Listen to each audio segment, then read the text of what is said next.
Good evening, everyone. It is evening. I guess unless you're overseas, it's morning or maybe afternoon if you're on the other side of the world. Dadman Walking 55 here with you tonight. Uh, Once again, we have had quite a few streams lately, and a lot of gaming, a lot of Fortnite, a lot of basketball. But really, here tonight, we have something very, very special, something very different. A stream that I've been looking forward to for quite a long time. Um, and we'll get more into all the details later. But I just preface how excited I am with things tonight. Look forward to seeing you out in the chat. If you have questions, and we'll try to deal with if we can. Hopefully you like reading and things like that. And I'll talk more about my perspective on things a little bit later when we get into things. So, yeah. Oh, okay. I got it. Thank you to the incomparable tech support that has just told me that I have boomered it already. So anyway, ta-da! We now have books in the background. Hey, there you go. My guest might have run off if I kept too much sports ball up there, but we'll have a laugh about that. But yes, hey, we've got books now. So, but anyway, hey, this is, like I said, this is going to be a great stream. I will talk about my thoughts, my backgrounds with reading and stuff like that as we go along. But first, this really is a stream about my guest tonight. I guess who many months ago that I first encountered over with a Battlestar Galactica stream.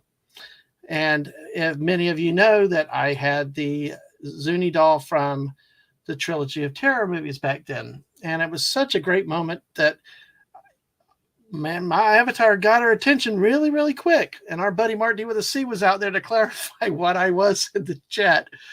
And ever since then, it's been great.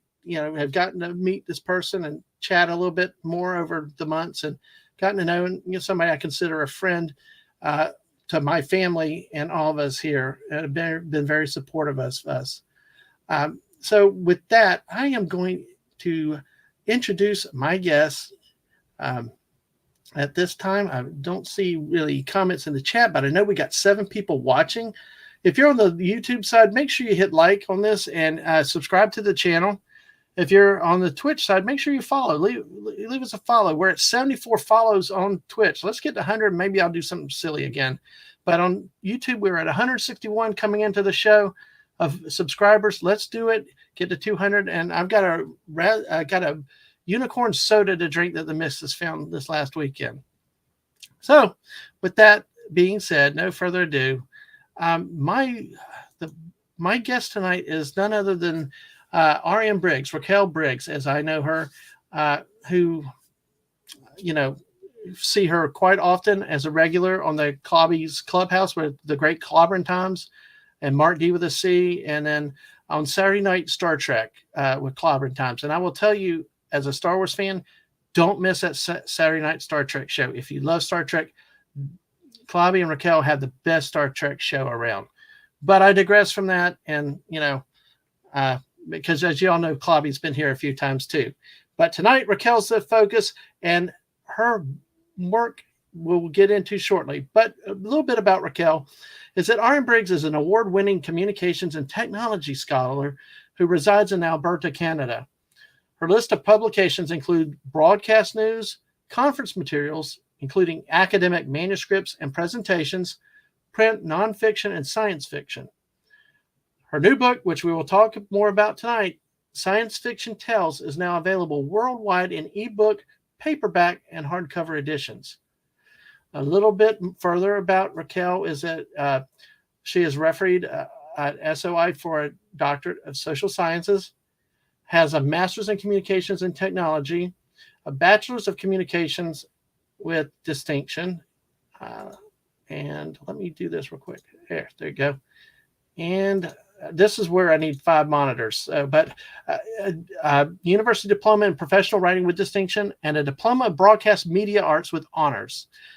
She studied postgrad adult teaching at the University of Cambridge and the University of British Columbia, and has the certification CELTA, TESL, IELTS, CELPIP, and CAEL, Certified English Instructor.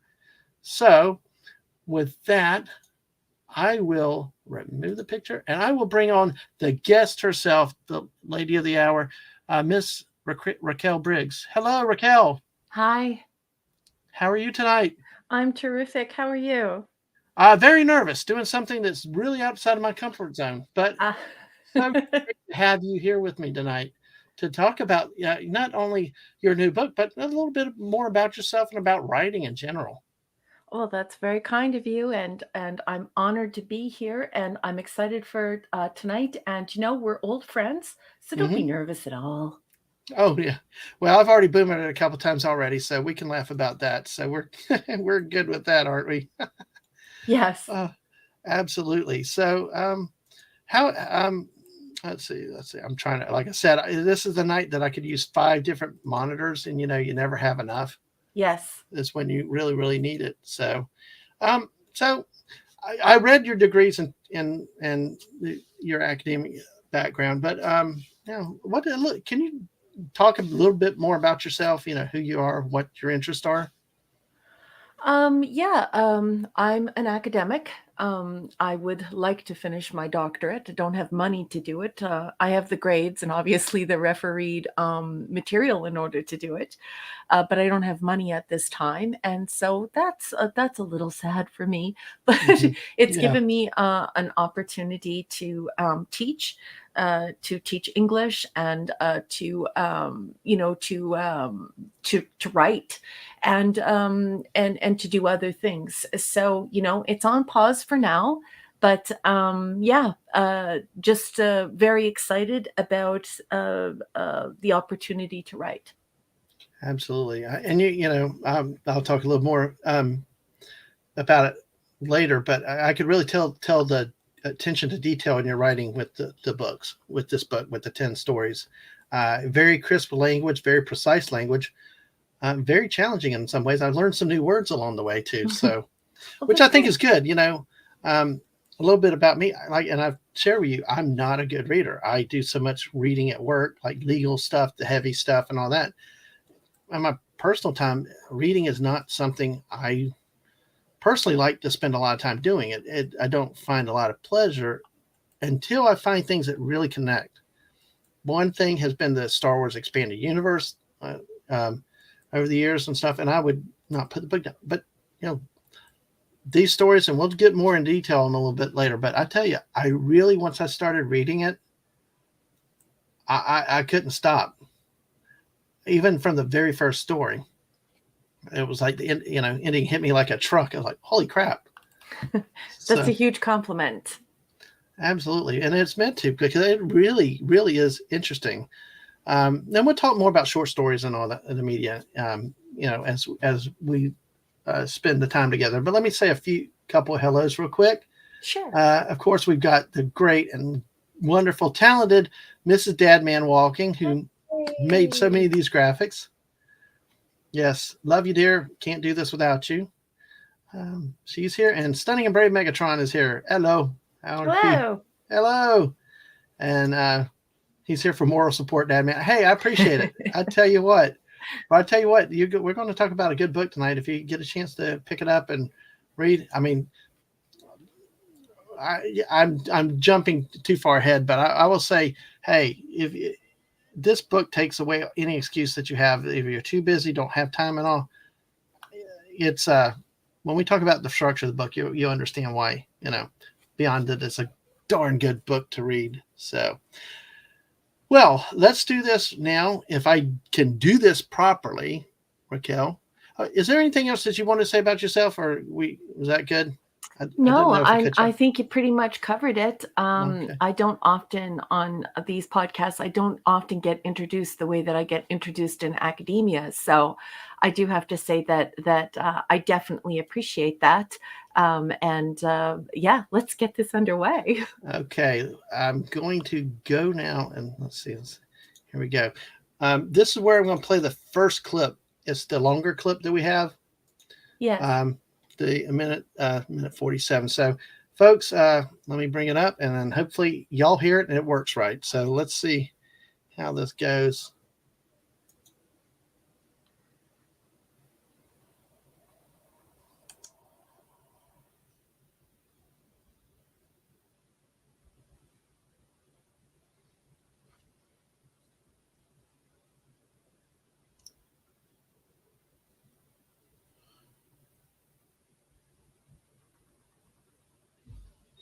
No audio. Hmm.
Well, I understand that the volume didn't come through because I didn't use the Google browser. I'm sorry, but that is a heck of a little trailer video you have there, Raquel. How long did that take to make?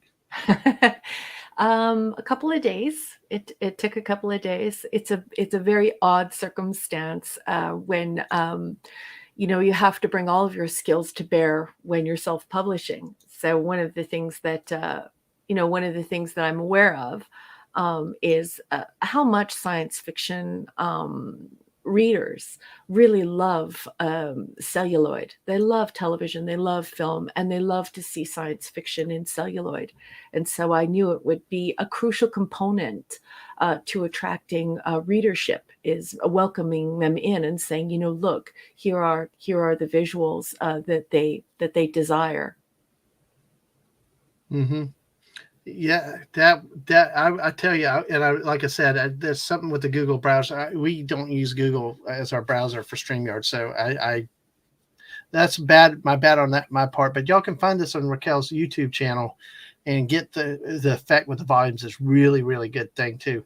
But the trailer, when you created the trailer, how I guess you did it in order the stories in the book, or what, and why did you use the planets? How did you come up with the concept? I Well, the thing is that I wanted to create a buzz. I wanted to create something visual because it's essential to the genre. And so I actually released the videos with one title at a time. And so I gradually built up to all 10 of the stories and then let it go like that. So there are several versions of that particular video.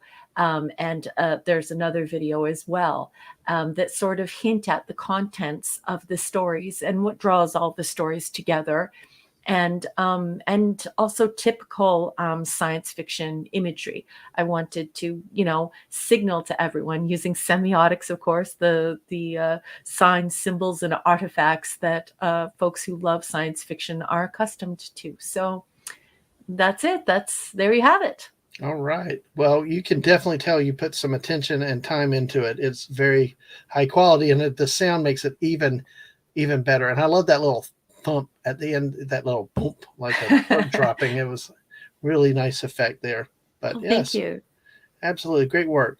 So let's talk a little bit about some things. One of the biggest questions that I've had ever since I've met you and saw your intros and stuff like that is the term tech tech com scholar. So, Mhm. what is a tech com scholar?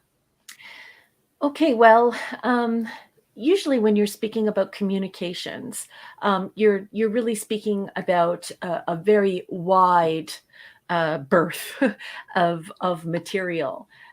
It's usually somebody who has studied media and media channels and document rendering.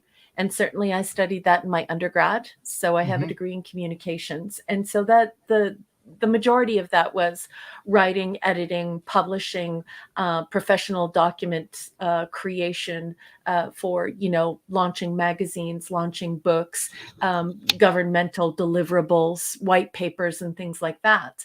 But at approaching my third and fourth year of university, I began to very heavily study um, communication theory. And communication theory really gets into the more sociological side of human communications and their interactions with media and technology.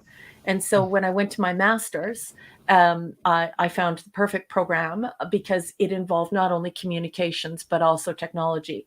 And so communications technology uses communication theory, rhetoric and semiotics and cybernetics and things like this to study the human interaction with media, technology, and progress, the things that are around us and how we communicate, how we use them to tell stories, how they shape us, how we shape them, and it really brings everything together. So it could be anything from developing a website to looking at discourse analysis, to creating systems for people to communicate, right down to evaluating how publishing is being affected by technology and things like that. So it's a very big it's a very big subject, and made larger by my penchant for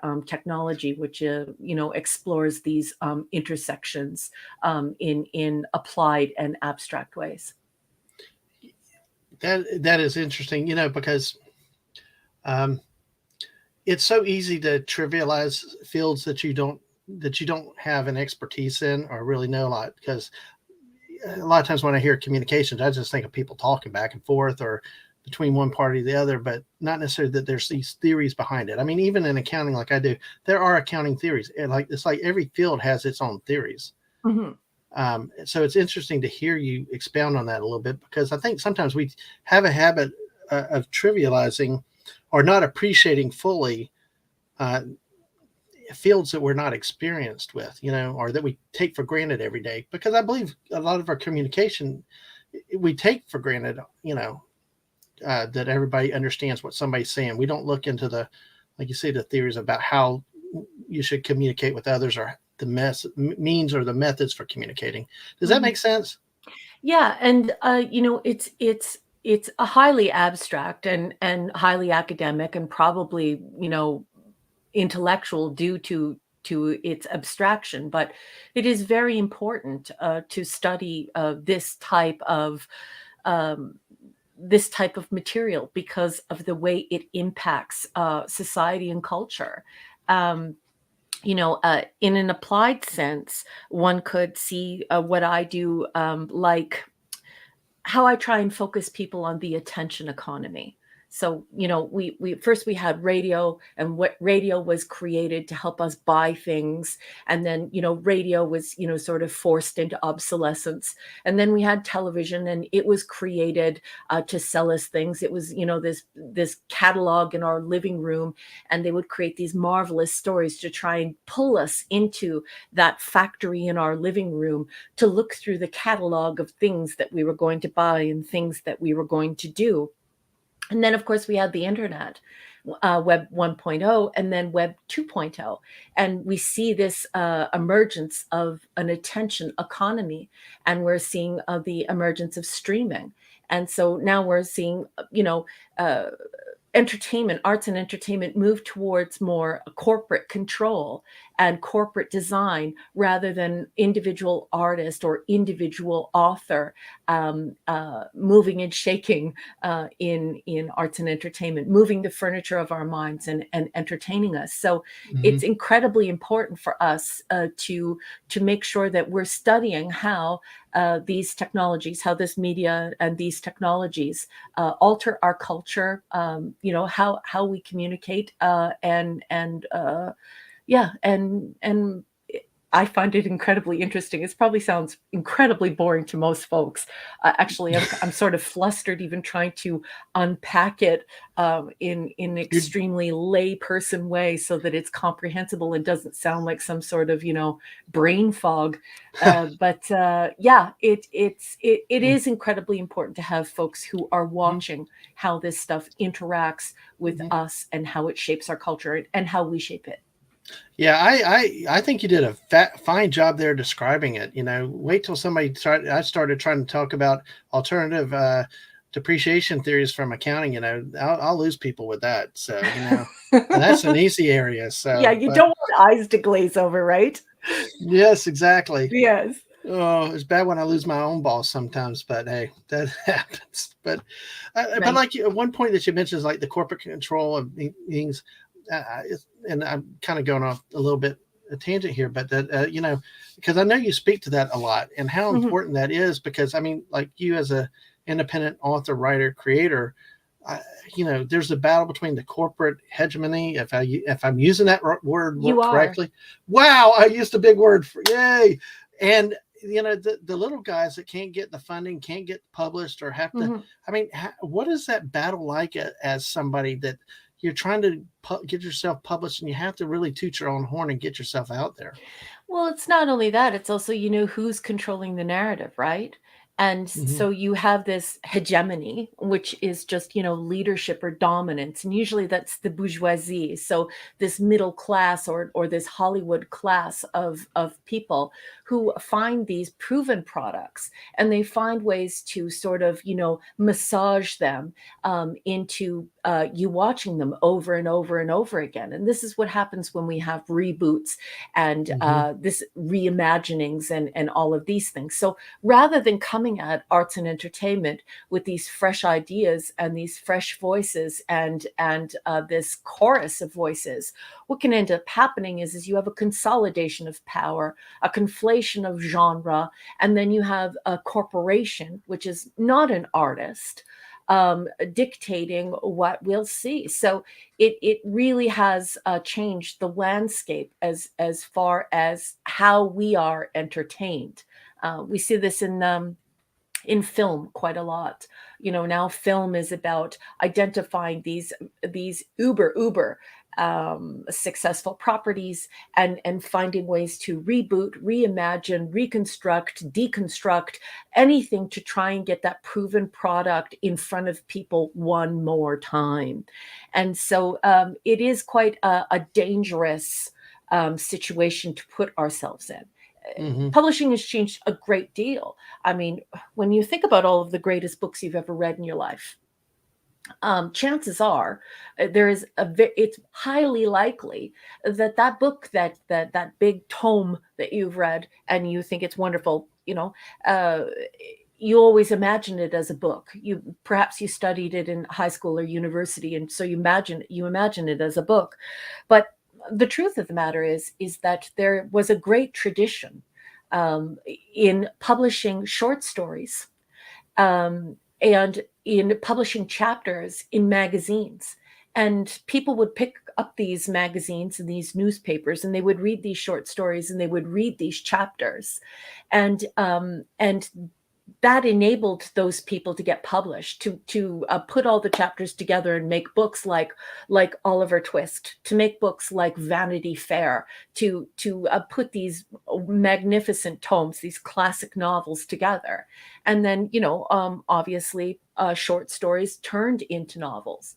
And so we're not really doing that anymore. We're not really partaking in magazines and newspapers. You don't walk into a cafe now and see 4 or 5 newspapers stretched out on a table from the person Mm-mm. before, or a magazine on the bus. People are looking down into their tiny metal boxes, and that changes things significantly because the corporations are controlling those tiny metal boxes. And we also have this total absence of a previous publishing machine and this tactile ability to bring new material to bear on our popular culture. Yes, I was kind of laughing, remembering back to the other day. I was having lunch with my brother-in-law, and we walked out of the restaurant. I saw a newspaper machine there. A newspaper vending machine, which you very rarely find those sitting around anymore these days. It was in a small town, so, but still, it was like $1.50 for a daily paper, $3 for Sunday. Hmm. I'm like, oh my gosh, it's cheaper to go, just look at my phone. So, Hmm. It is. Yeah. and you get more timely information, at the Hmm. drop of a hat in technology versus a printed paper. But there is something being lost though, and not Yes. having that in your hand, being able to read it, interpret it, and it is something that we're losing, in the communication. Hmm. And like I said, there's also this this horrible circumstance of consolidating corporate power. And Hmm. so, why would a corporation actively seek a new or unknown author or a new or unknown work? They Hmm. can't turn to a magazine and say, well, everyone loved this magazine. Everyone was raving about this story in this magazine. Hmm. All they have are these proven products that they already have, and so it's very regurgitative. Uh, right now it's sort of like the public is like cows or camels. They have all these multiple stomachs, and we're Hmm. supposed to sort of chew and swallow and then bring it up and chew and swallow, and that's sort of what's happening with storytelling right now. Hmm. And it's really a shame because Well, I think there are a lot of really talented authors out there who deserve this historic mechanism of bringing new and fresh stories to the public. and one of the other things I got to think about as you were talking, and we mentioned with the phone, so I think it also helps. It's not necessarily a good thing because we're such an instant gratification culture. We're such Hmm. an instant, we got to know every detail now culture, Hmm. and the technology and the speed of the technology is fed into that, where there's no patience. Because how many times have we seen stories where everybody jumps and runs with the headline to find out 12 hours later it was wrong, Hmm. or other things happened? And Hmm. that's one thing that I see as a downfall or a problem with that, is with all that electronic communication. Well, It's nice perhaps but you are bad. a budding communications and technology scholar, because certainly discourse analysis and looking at the way people interchange, discuss, and monetize the way these things are moving through our culture is a part of what we do. Hmm. Yeah. Let me take one comment here from the missus real quick. She says, the age of creativity is dying a painful death. It takes people like RM Briggs and creators like her in all genres fighting to bring their works to the public that keep the fire of creativity burning. Oh, I love you. Thank you. Yeah, Absolutely. she's right. Look at Andy Weir and The Martian. It amazes me that he had to go to Patreon in order to get published. Mm, It makes me so sad. And then what happened immediately afterward? I mean, Andy Weir had a giant hit on his hands, and then they made a movie that Matt Damon starred in. So yeah, I think it's really hurting science fiction the most because science fiction mhm, is such a tiny audience. Already very few people actually read science fiction, but mhm, certainly science fiction fans have always relied on this idea that science fiction authors would be there pumping out that glorious material that they love so much so mhm, that it could be, transposed into that celluloid, so that it could be moved into the teleplay. Short story becomes teleplay, or short story becomes film. Well, you walked us into a new avenue. I'm kind of moving around. Okay, because I know you've talked about this on the Star Trek show and other things. Mhm. What what is the definition of science fiction? What is true science fiction, and how does it compare, like me as a Star Wars fan, science opera, the science fantasy? How what is science fiction? Well, okay, so there are two things that are happening that I think are really rather dangerous. And so we have to discuss these things if we're going to discuss this particular topic. So Okay. first, let's start off by saying that science fiction's definition has been expansive. So it seems like every person has their own idiosyncratic definition of this genre, and that's not really true. Science fiction helps us to explore futurism, technology, medical advancements, and the possibility that we are not alone in the universe. And science fiction is a mechanism that does this for us. It's quite wonderful. Our very first work of science fiction was Mary Shelley's Frankenstein or the modern Prometheus. This young woman who realized that electricity could have a very sinister power. And so, science fiction is very important. It offers society catharsis, it offers society idealism, it offers society a place to converge over these anxieties and these anticipations that we have. And so it's important to remember that at its heart, science fiction should be factual. So when you're writing science fiction, you really need to be doing your research. You really need to be exploring topics in a scientific way. They really need to be scientifically accurate.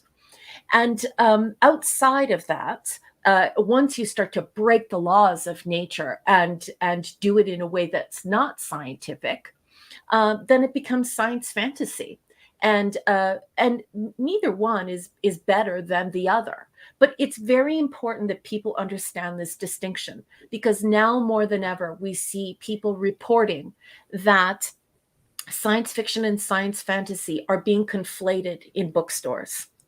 And so there are lots of people in publishing now who are sounding the alarm that science fiction is dying. And people aren't noticing it because of this conflation of genre. And I will say that the only entities that are interested in genre conflation are these corporations. Corporations want the Lord of the Rings, the one ring to rule them all. They want every movie, every film to be watched by billions of people. They want every television show to be watched by billions of people. And so their strategy is this genre conflation. How many times in the 1970s did you hear folks say, "Oh, I don't like science fiction"?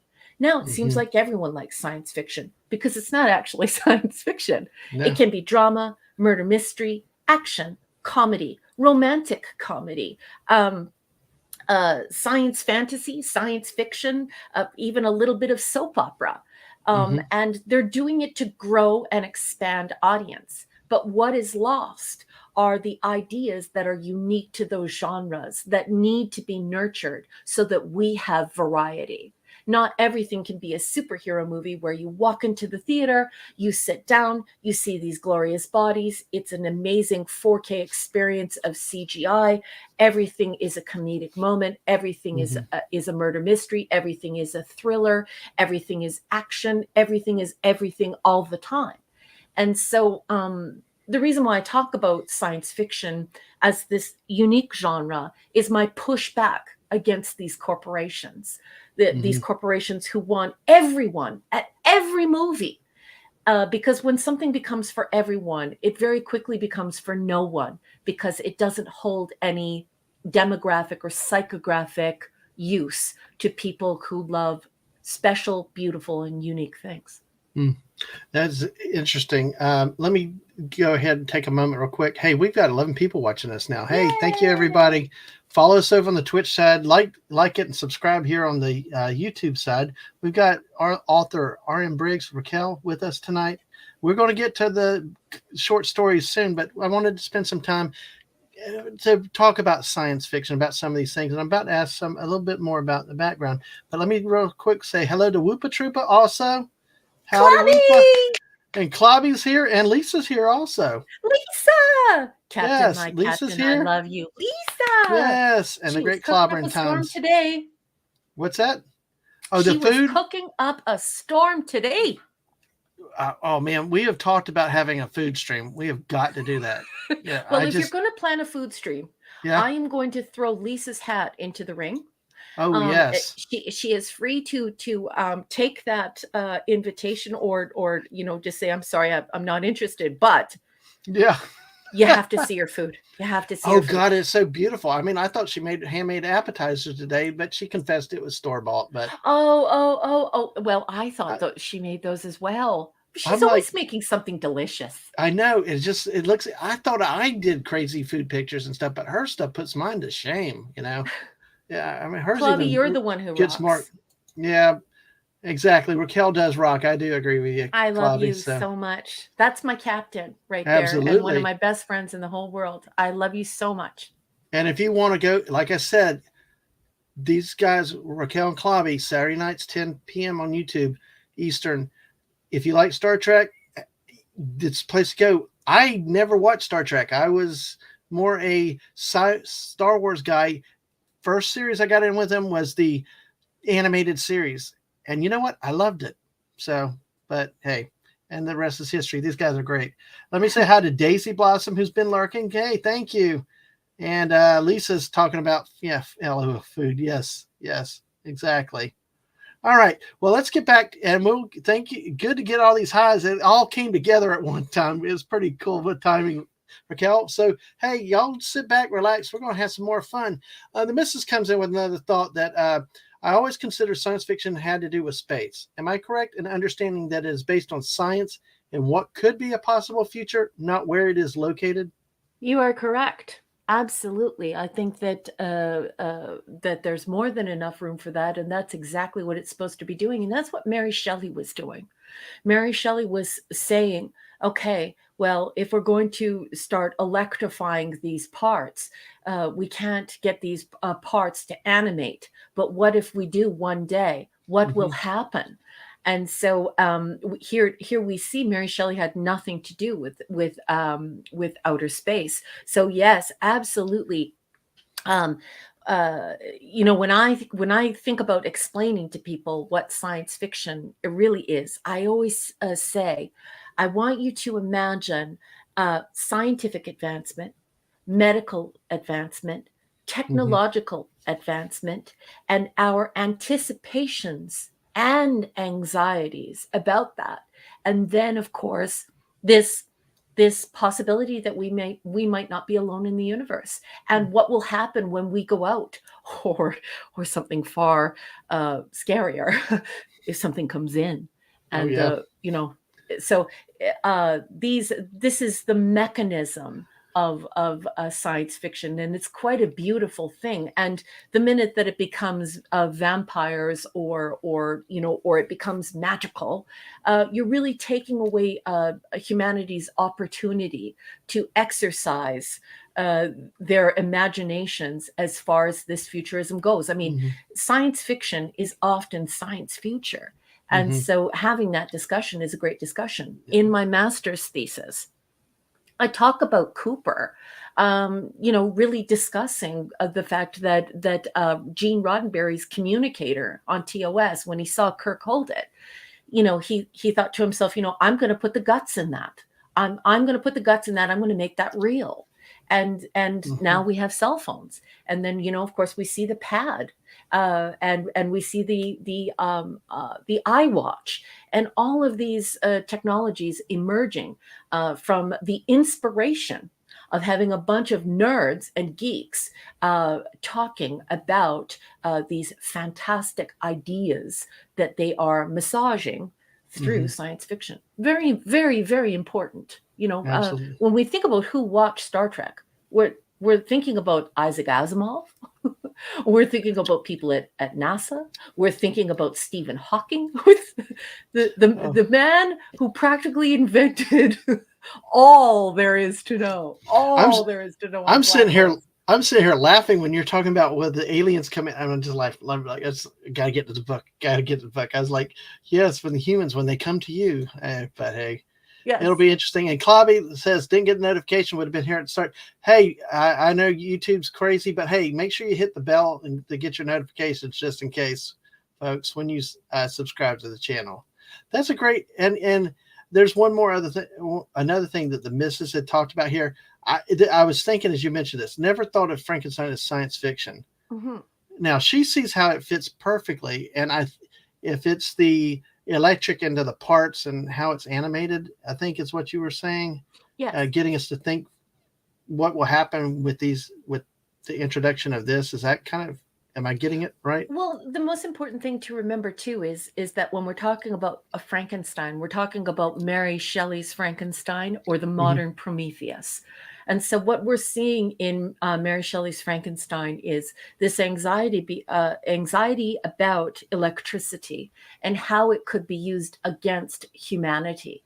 And so we're seeing an epistolary exchange where we're trying to figure out just how much this scientist and this doctor can push this new electricity thing. Mm-hmm.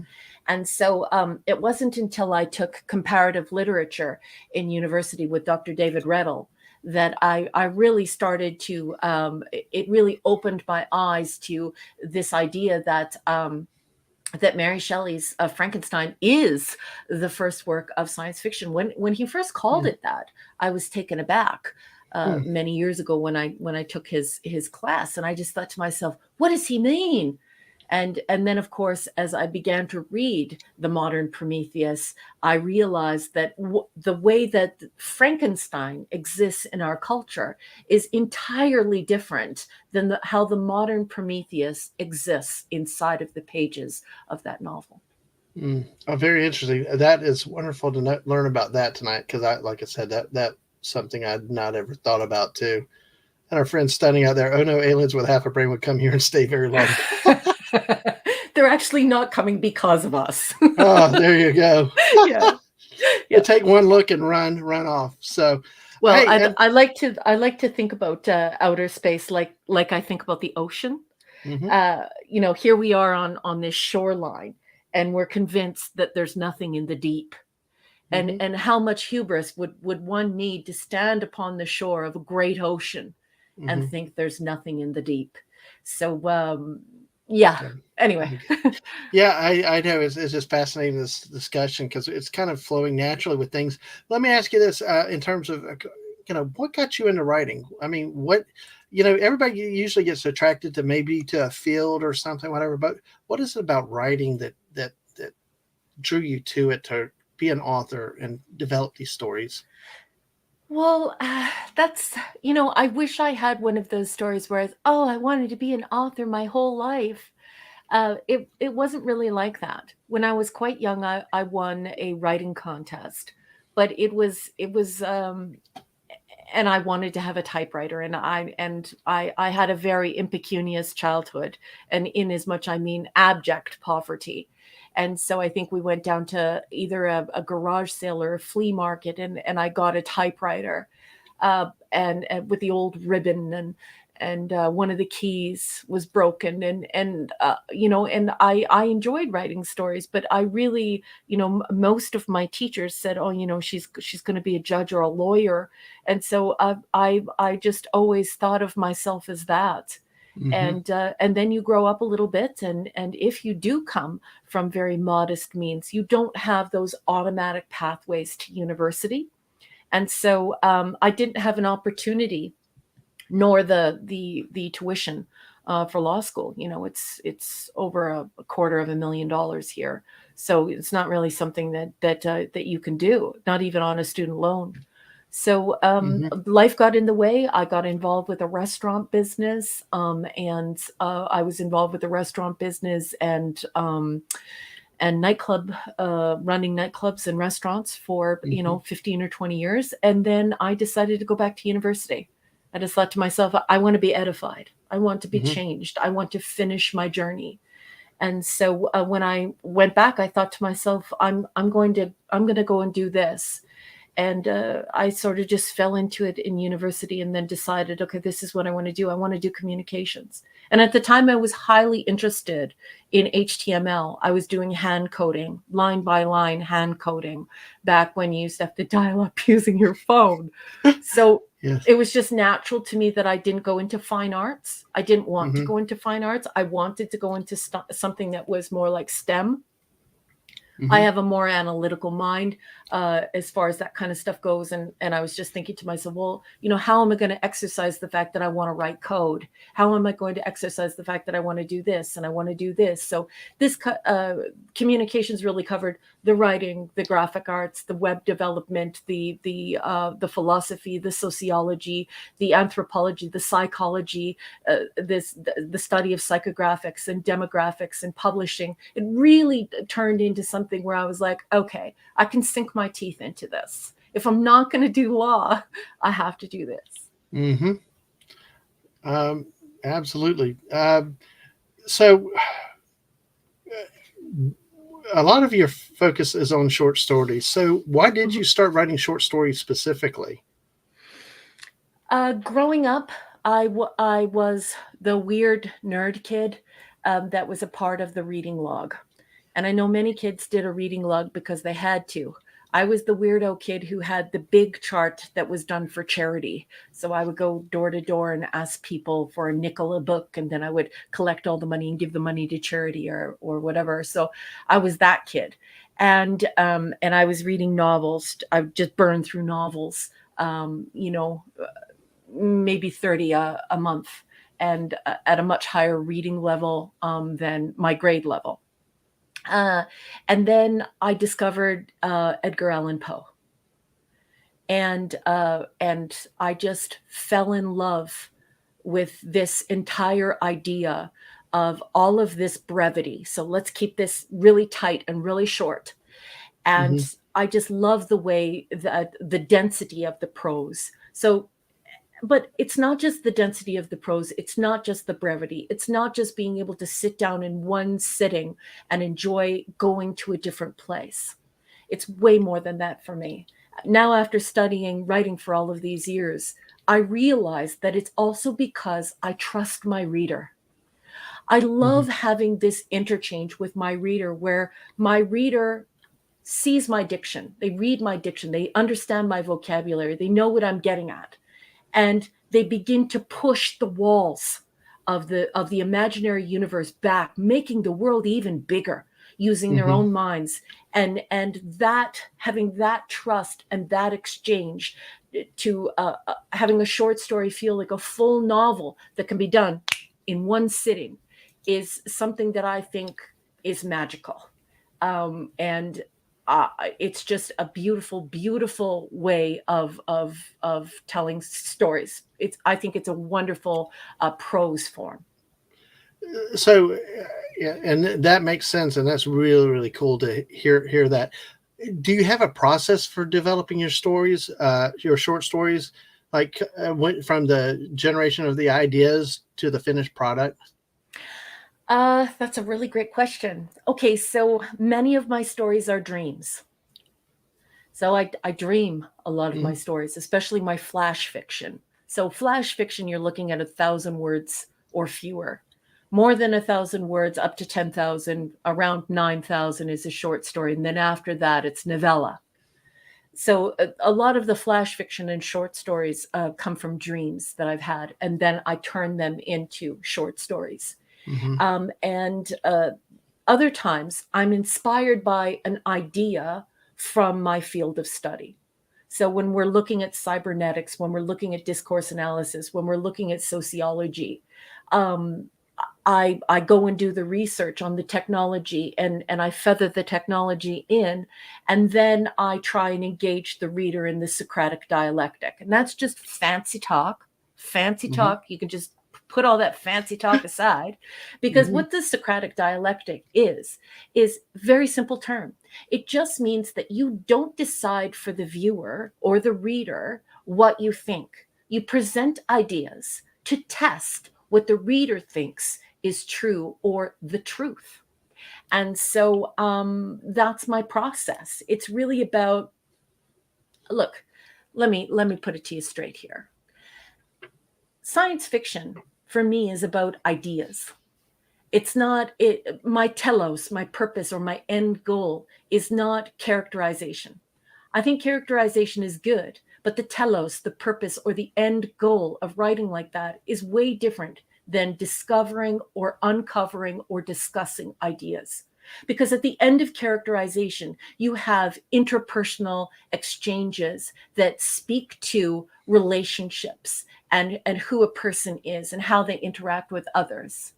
The telos, the purpose or the end goal of what I aspire to do is to explore ideas, to explore technology, to explore futurism, and have a discussion where the reader gets to decide. There's no, I am like Edgar Allan Poe. I am completely against didacticism. And that's just a fancy word for somebody over moralizing, admonishing the reader, or telling the reader what to think, or giving the reader a partisanship.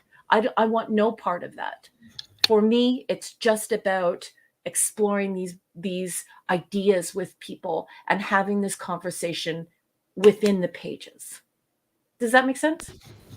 Yes, it does. I mean, that actually took another question that I was going to Oh, ask oh about too. no, go ahead and It's so ask it. good. It's good, but it does make sense. Well, because I was going to ask, what is it that about science fiction that really interests you? Both, and not just, we talked a lot from the author standpoint, but as a fan, as a reader, Oh, that's what great. is it about science fiction that you love? What's funny is because I've had this academic life and I've done all this reading all my life, I haven't really read a lot of science fiction. I really haven't. Oh wow. Not compared to what I've read, and I was a voracious reader as a child, and then of course in my university years, I've been attending post secondary since, way over a decade now. It's all been academic reading. Okay, so Hmm. I haven't read a lot of science fiction. You know where I get my passion for science fiction? Gene Where? Roddenberry. Ah, I okay. look at the work of Gene Roddenberry, Gene L. Kuhn, DC Fontana, and I feel completely inspired by their vision, by their idealism, by their hope, um, and by the genius of that universe. The genius of that universe. And I also really like Isaac Asimov. I really enjoyed the Foundation series, and I know that a lot of people don't. A lot of people are turned off by that series. They think it's like way too nerdy and it's kind of dry reading. I find it incredibly exciting. So yeah, so for me, when I'm looking to who I want to look up to as far as authors go, I have all of these academic sources that I'm enamored with, that I absolutely adore. Hmm. But then I'm called to science fiction by my absolute hero, Gene Roddenberry. That's awesome, and that's cool, really cool to hear because I know you talk about Roddenberry, and not trying to jump off to Star Trek too much, but one of the great things with, yeah, you and Claudia on Saturday night is hearing the what the what, what's great about your show on Saturday night is that you know you give somebody a frame of reference for what Star Trek was, where it started with the original series, the animated series with Roddenberry, and then you get to like Next Generation, and after he had passed, and kind of what how everything's become after he's gone. Mhm. And if I'm observing it right, it's like they after he's been gone, it's like the universe has changed, or the way that they write quote what they're calling sci-fi or Trek Mhm. is changed from what the principles that the founder laid out.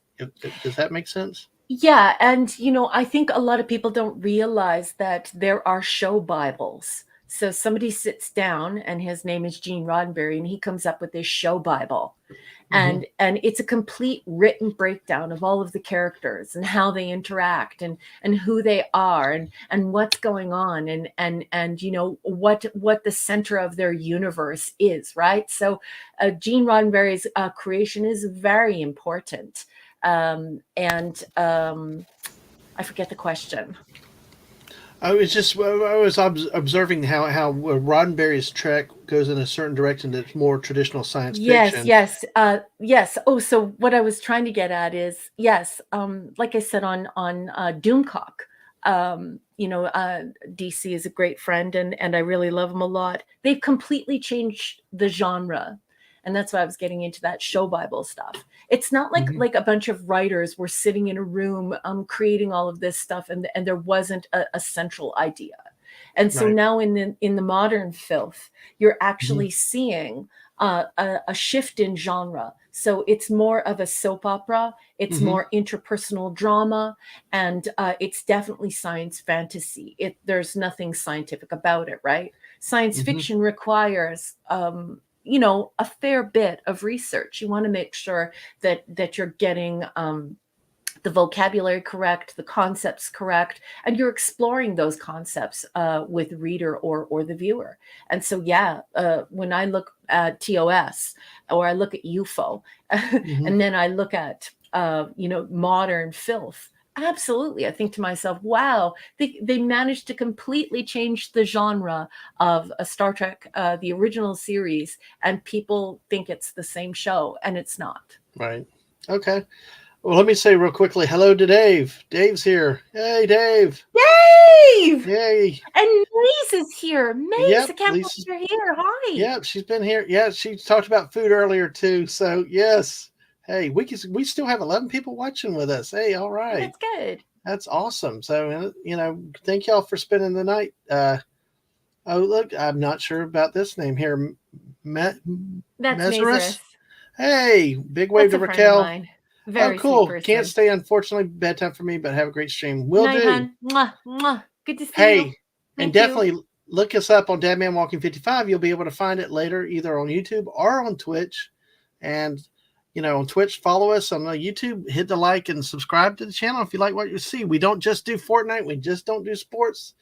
We do some interesting things like this too, and some of our travels with Mrs. Dadman and things like that. So, um, and Daisy Blossom says, I love Star Trek since the OG in the 1960s. Yep. So, Yeah, me absolutely. too. Me too. It's quite a beautiful thing, and it inspired engineers, it inspired astrophysicists, it inspired inventors, and I could definitely tell you that crying in hallways and stories exploring interpersonal relationships and characters, that doesn't inspire inventions. It doesn't inspire engineers, and Oh it yeah, when doesn't you got inspire. a counselor Camel Toe walking around and Yeah. emoting between two different. You got your live love triangle, and you got Moody Mm-hmm. Wesley and everything else like that. So yeah, Mm-hmm. your focus becomes on the characters and not the The what's going ideas. on around it, the ideas.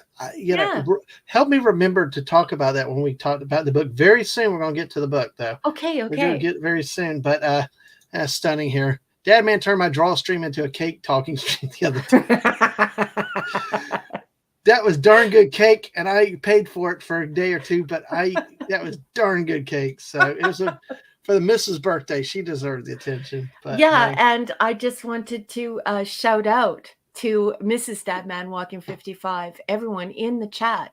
Could you please send a little cake uh, for Mrs. Dadman Walking? I believe it's her birthday.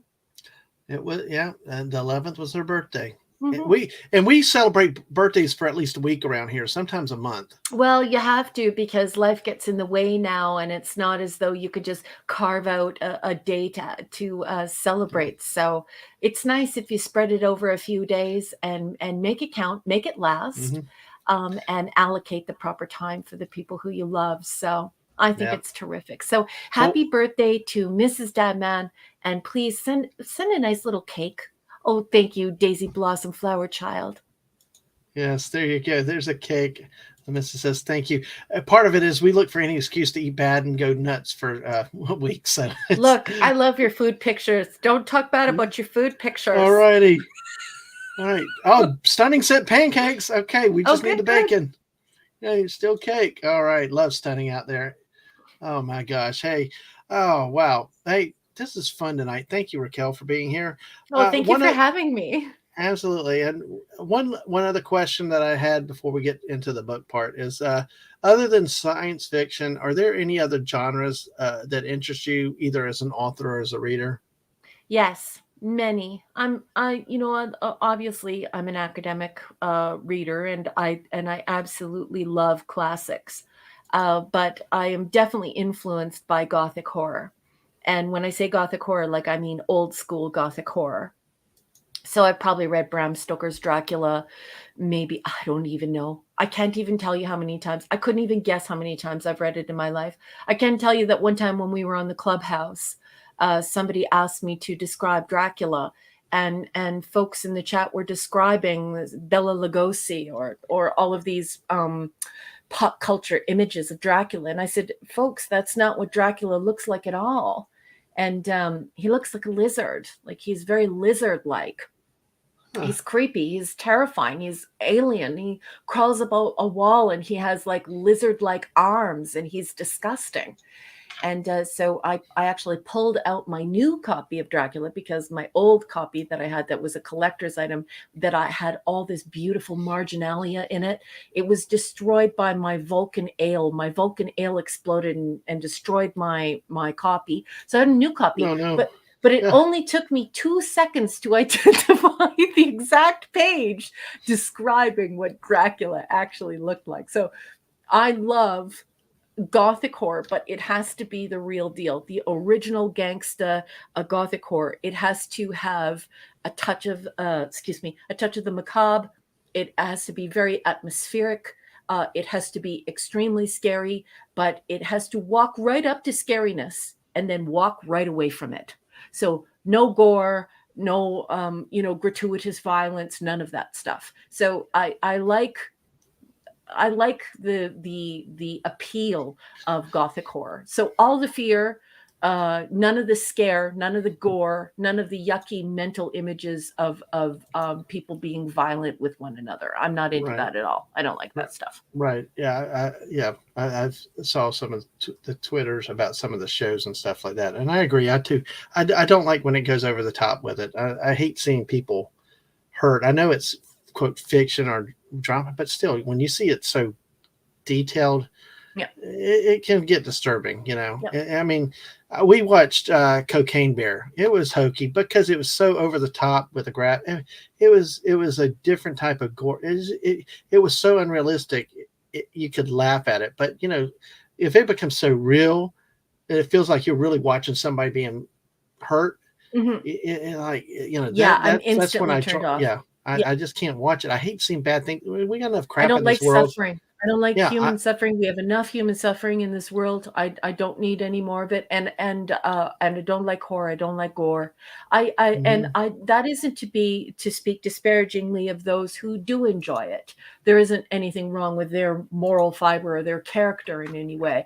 I know a lot of people see that as catharsis. They see it as something funny and something to cut loose with. And I have friends who like horror. It's just not for me. Uh, the way that it plays in my mind. As you can already tell, my imagination is already active enough. I don't need that crap floating around in there too. No, I agree with you. I agree with you on that. I really agree with you. Hey, do you mind if I take a side tour just for a second? You know what? This is your show. I'm here for the ride. Let's do Okay, it. let's do this because you mentioned Dracula, right? Yes. Hey, I'm really dangerous now. While you're talking, I am doing different things. I'm opening the internet, bringing things up and down. I am really working hard tonight, and this is kind of cool. But you said Dracula, right? Yes. Well, there's a new movie coming out, Renfield, and Nicolas Cage plays the Dracula character in it. Have you I seen anything I beg about your that? pardon. Say that again. I beg your pardon. A movie is coming out, Renfield, Yeah. Renfield. Okay. Nicolas Cage, the actor, is playing the Okay. Dracula character in it. Oh. Okay, because you described what Dracula looked like. hmm Well, here I bring up an image of the picture of what he. Ta-da. Oh yeah, that's not what Dracula looks like. No, it's not like that, and that's become what every it's when you describe lizard, it's like really that's all. But there's also commonality of how something gets beaten into, or that you repeat the image so much this is what we always think of. It's true, but Dracula in Bram Stoker, obviously Hmm. Irish. It seems like all Irish people write. They're either academics or they write. Hmm. But if you look at Bram Stoker's Dracula and you read what the creature is described as when it's crawling up the side of the tower in the Carpathian Mountains, you, Hmm. you're definitely seeing an image that looks far more like the one that Claudia always shows. Hmm. I'm not a geek, so I don't know a lot about film. So Claudia always says what version that is in film, but the very first version of Dracula in film, Hmm. that creature, that likeness is the most to the novel proper, which definitely describes this sort of lizard-like creature, and baffling his, Hmm. blowing his mind because it's scaling uh, a tower, the exterior of a tower in the Carpathian Mountains, and just it looks inhuman and grotesque, and yeah, Yeah. the word lizard, of course, is It's is it's is you. almost it's almost like we've made it comic booky in a way that is it's not, Hmm. it's like you said, equated to Bela Lugosi. We see this, it's the same general image, is that it's the guy with a cloak or red whatever, pick your color, and Hmm. the makeup, the teeth, and not like you said, something that's lizard like, because see, I never knew that. And that's Hmm. interesting to hear about that. Would you like uh, me to bring down the book and read that passage? if you would like to do that, It would be yes. my pleasure. Let me grab the book. It's right behind me. I have All books right. and books and books all over my home, but unfortunately, I keep Bram right behind me. I'll be right back. Okay, awesome. All right. Well, hey, you know what? LOA's kid. Yes, I think we saw it when we were watching Cocaine Bear. It was one of the trailers. Yeah, you ought to see some of the pictures already with him. It's going to be it's, it looks like a strange movie to begin with, but then again, when you go see Cocaine Bear, you're already there for a strange movie. But I will tell you, the missus and I did a stream, and this is the other thing. If you don't like sports, if you don't like the Fortnite gaming, the missus and I did our first movie review together about Cocaine Bear, and we liked the movie. It was actually better. It had a plot. It just seemed better than anything out of Hollywood these days, and that shows you how sad the ideas and all that are coming out of the mainstream media productions. The big movies, and that just. But you know what is actually Cocaine Bear? You would think was just insane in terms of not redeeming, or very weak. It was actually a good movie from tail to end, but you know I think then this is the passage here. and the missus hit it right there. Actually cared what happened to the characters, and I think that's to Raquel's point too with the science fiction and stories. You care what happened to the characters, and I You do do. want to hit that point when we get to the books next. Okay, go ahead with that passage. Okay, so this is chapter 3, and it's right before the epistolary exchange. So we're looking at the 15th of May. Hmm. What I saw was the Count's head coming out of the window. I did not see the face, but I knew the man by the neck and the movement of his back and arms. In any case, I could not mistake the hands, which I had so many opportunities of studying. I was at first interested and somewhat amused, for it is wonderful how a small a matter will interest and amuse a man when he is a prisoner. But my very feelings changed to repulsion and terror when I saw the whole man slowly emerge from the window and begin to crawl down the castle wall over the dreadful abyss, face down, with his cloak spread out around him like great wings. At first, I could not believe my eyes. I thought it was some trick of the moonlight, some weird effect of shadow, but I kept looking, and it could be no delusion. I saw the fingers and toes grasp the corner of stones, worn clear of the mortar by the stress of years. And by thus using every projection of inward quality, moved downwards with considerable speed, just as a lizard moves along a wall. What manner of this man is this, or what manner of creature is it? The semblance of man. I feel the dread of this horrible place overpowering me. I am in fear, in awful fear. and there's no escape for me. I am encompassed about with terrors that I dare not think of. May 15th. Once more, I have seen the Count go out in his lizard fashion. He moved downwards and sidelong way, some 100 feet down, and a good deal to the left. And that is page 39, chapter 3 of which edition is this? This is my replacement edition, No Marginalia. This one is Little Penguin. This is a Little Penguin, and it's the 1996 version. So, as you can see, when Bram Stoker wants to discuss Dracula, not just one time on a page, but 2 times on a page, in epistolary exchange, he says, "It's a lizard. It's a lizard."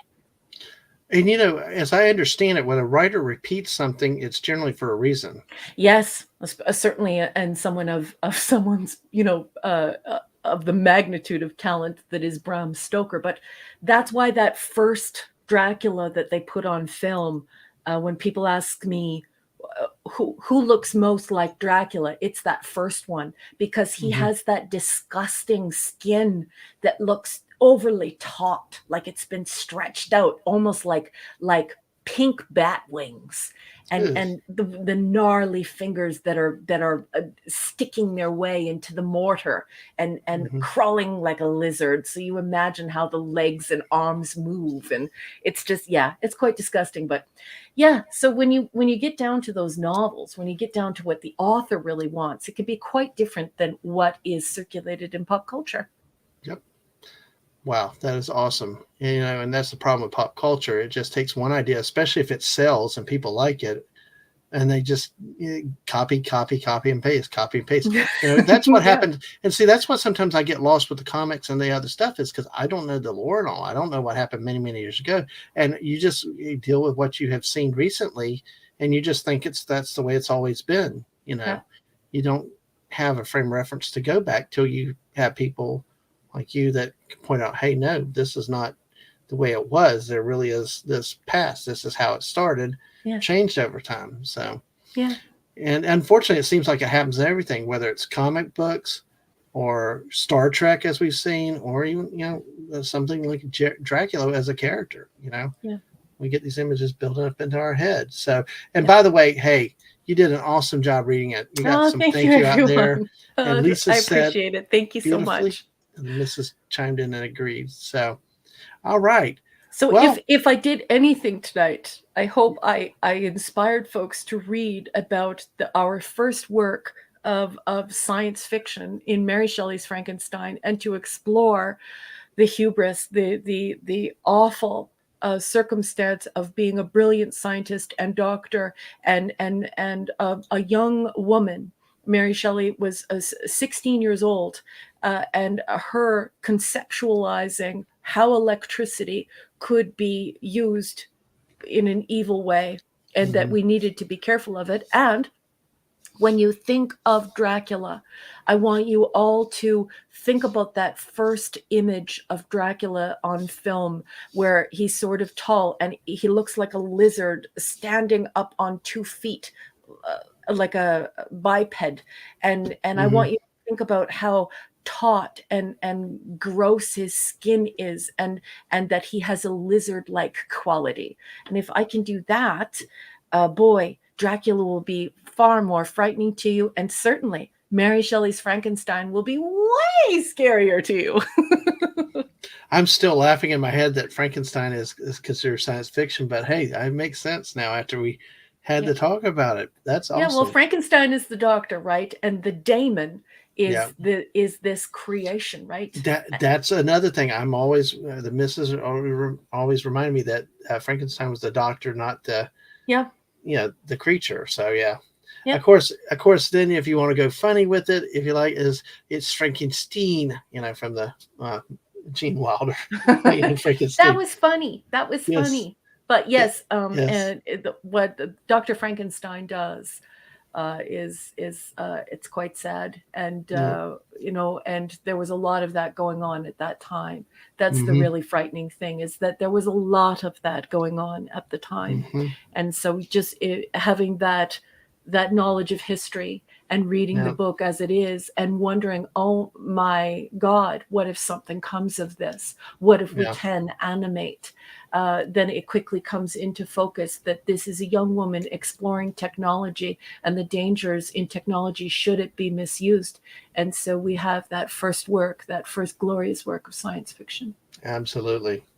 Well, thank you. This has been a great. We were at an hour and 15 minutes already, so we're going to move into the book section right now. Okay. Let me say hello to Dave again. It says Renfield is listed as horror comedy. Yes, I agree. From the trailer aside, Ah, and Whoopa Franks and Beats. Okay, Whoopa, glad you're still here with us.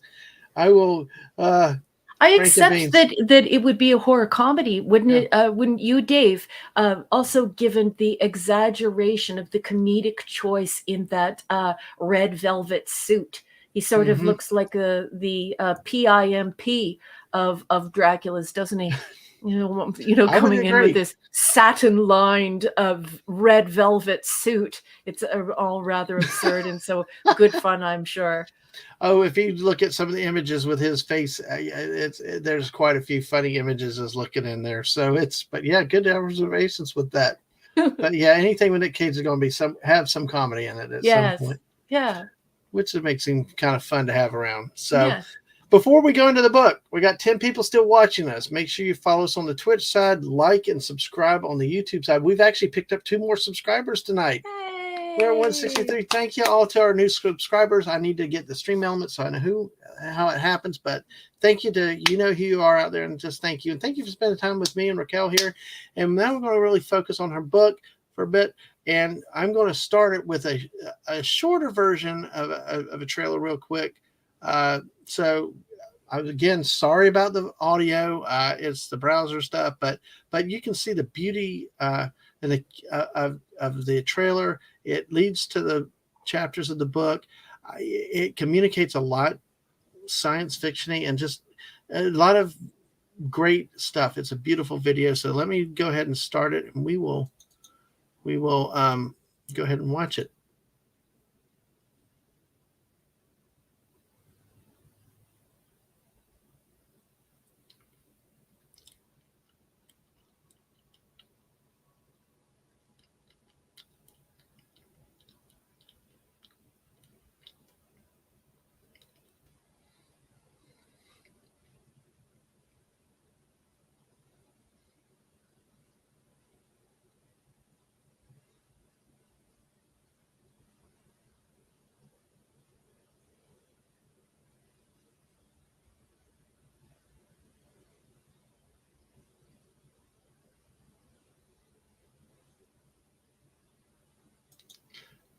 There you go. I tell you, Raquel, I love the work you put into that. Oh, thank The you. colors, the contrast, the planets and stuff. It's shorter than the other. Was this one an easier video to produce than the longer trailer that we saw? Um, I wanted a shorter one so that okay, so I met Clobby, who is Mike Alonso. He used to own a comic book shop. Mm-hmm. And we met like 2.5, 3 years ago, and we became really good friends. I did not know initially that Clobby was going around, that's his internet handle, Mm-hmm. that he was going around and everything that he did, he would show the video. And I thought, oh my God, who is this wonderful person? Like it almost makes me misty eyed how much I love him, what a loyal friend he is to me. So I wanted to make a video that was really short and sweet. Mm-hmm. And so I did the shorter version. And this time I wanted to put some of the material from Jason into it and some of the material from Maya into it and some of the material from Georgia. So it was weird for me because I also didn't want to give too many visual hints as to what the stories were about. So just enough to, fire the imagination of the viewer without spoiling what was happening in the stories, because of course short stories rely on twists or cool, super cool endings that were unexpected or surprising or delightful. So I just didn't want to ruin it for everyone. No, but it really was a good tease with it, with seeing the names and just the cut, like I said, just it really. effective visual presentation that's here Oh, thank you. with this. And as Mrs. has put out in the chat, check out Raquel's videos at the link here You're on a YouTube. sweetheart. Absolutely. Well, hey, some great video, and there's more than just the book trailers and stuff. There's cosplay, some of your cosplay videos and stuff also, Yeah, right? I cosplay. Yeah. So there's a lot to see. Check her YouTube channel out and take a look, and you'll see some very interesting stuff there. Oh, thank you. Absolutely. And like we said, we talked about the titles with some of the names. So let's look at the inside cover. Okay. Well, the contents, and it's I'll go ahead and set the stage. It's a set of 10 stories, 10 short stories combined into one book Yeah. that we have here. And let me write it here. And it starts with acknowledgments. First story is Charmaine, the lift. Next is Jack, light on the porch. Lila, Vincent's Libertine Gallery. Georgia, Old Montreal. Ned, the conspiracy. Marie, the voice in her head. Maya, the van on the driveway. Jason, Shimmer. Paul, the fallow. Tallulah, the bike ride. And as of January 4th, 2022, several of these stories were ranked on the Amazon's best sellers. In terms of the 15-minute science fiction category, Jason was number 4. Lila, Vincent's Libertine Gallery was number 17. And Marie, the voice in her head, was ranked 18th. And the 30-minute sci-fi fiction and fantasy was at number 15 was Paul the Fallow. Now, Raquel, can you help us understand why there are two certain rankings, why there's a 15-minute category and a 30-minute category, and how these fall into those categories? Well, they're all just genre, and I'm pretty sure probably any other author just would have said I was on Amazon bestseller list. But I'm a certified researcher with Top 100 University, and I also teach rhetoric and essay writing. And so for me, in-text citation is incredibly important. And so when you want to throw out that you're an Amazon best-selling author, I guess normal people just say some of my books made the top, the top 20 or whatever. Not me. I have to make sure that I actually put the category down. So it's just me focusing too much on details. But I just wanted people to know the exact category. It's completely superfluous information, but it only matters to fools like me. Well, don't put yourself down. I'm sitting there. See, I'm an auditor and stuff like that, and I notice little differences when there's a category. Yeah. I start picking up little things. Sports with stats. I mean, I notice little different. So it's not just you. I pick up on little things like that because I love the details like that. Yeah, I think they sort them like this because a lot of people who are buying the e-copies of this are the people who really do miss the tradition of magazine, of picking up a magazine on a bus that doesn't belong to you, that somebody left on the seat, and reading a short story inside. I really do think that that's what Amazon is trying to do. They're trying to fill that void, and Kindle. So if you go shopping for short stories, they will actually direct you to something that you can read before you get to work, like if you're on the train or you're on the bus or whatever, like the monorail, or something that you can just read in the bathtub if you're just gonna have a big bubble bath and have a glass of wine at the end of the night, and you only want something that is going to take a certain amount of time. I mean, they've been doing this with newspaper articles and with journal articles online. They've been doing it since the beginning of Web 2.0, and it's only gotten bigger and bigger and bigger. People really expect now at the front end loaded, because people aren't reading all the way through. They really want it front end loaded. How long does this take? And many times right by the byline, or the author's, you'll see the author's name and the date, and then right underneath it, it'll say 2-minute read or 5-minute read or whatever. So it's really more, I think, to do with the customs of our growing dependence on technology and our demand for knowing how tasking the reading will be. I will say that Daisy mentions Omni magazine was fantastic for short stories and sci-fi. Yep. And Lisa says Reader's Digest, remember, had great short stories too. Yep. So absolutely. Well, bear with me for a moment because I'm going to take this opportunity to talk a little bit about me, and please feel free to chime in because you're the author. It's your book. I can tell you a little bit more about how I am and my background and how I came into this book, if you don't mind. I'd Um, love to hear that. I, like I said, I'm an auditor. I read a lot of heavy legal stuff during the week. We have to do reports. We edit. Oh my gosh, the number of rounds of proofreading, editing, and everything else, and spacing. Oh gosh, big debate we have with the youngsters in our office is our office uses two spaces after a period, and they're all been taught one space after a period. So it's just like, so we do a lot of really detailed stuff. But then again, anytime you read laws and statutes, it's heavy and trying to interpret stuff. And like I said, I've never really been one that's a pleasure reader. I have not. I find even history books like World War II that I love, or American Civil War. They're big, they're interesting, but having the attention span to really stay into stuff is hard for me. And I think in some ways it's a little like work in some ways. So the only series that I really have ever gotten into was the Star Wars Expanded Universe. Now, when stories weren't good, I wouldn't go far with it. But when I had to, I'd stay up 3 or 4 o'clock in the morning, just keep reading, keep reading.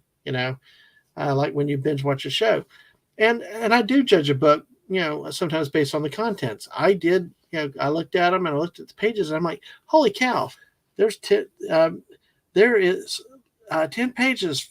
The first story is only 10 pages. How long does that take?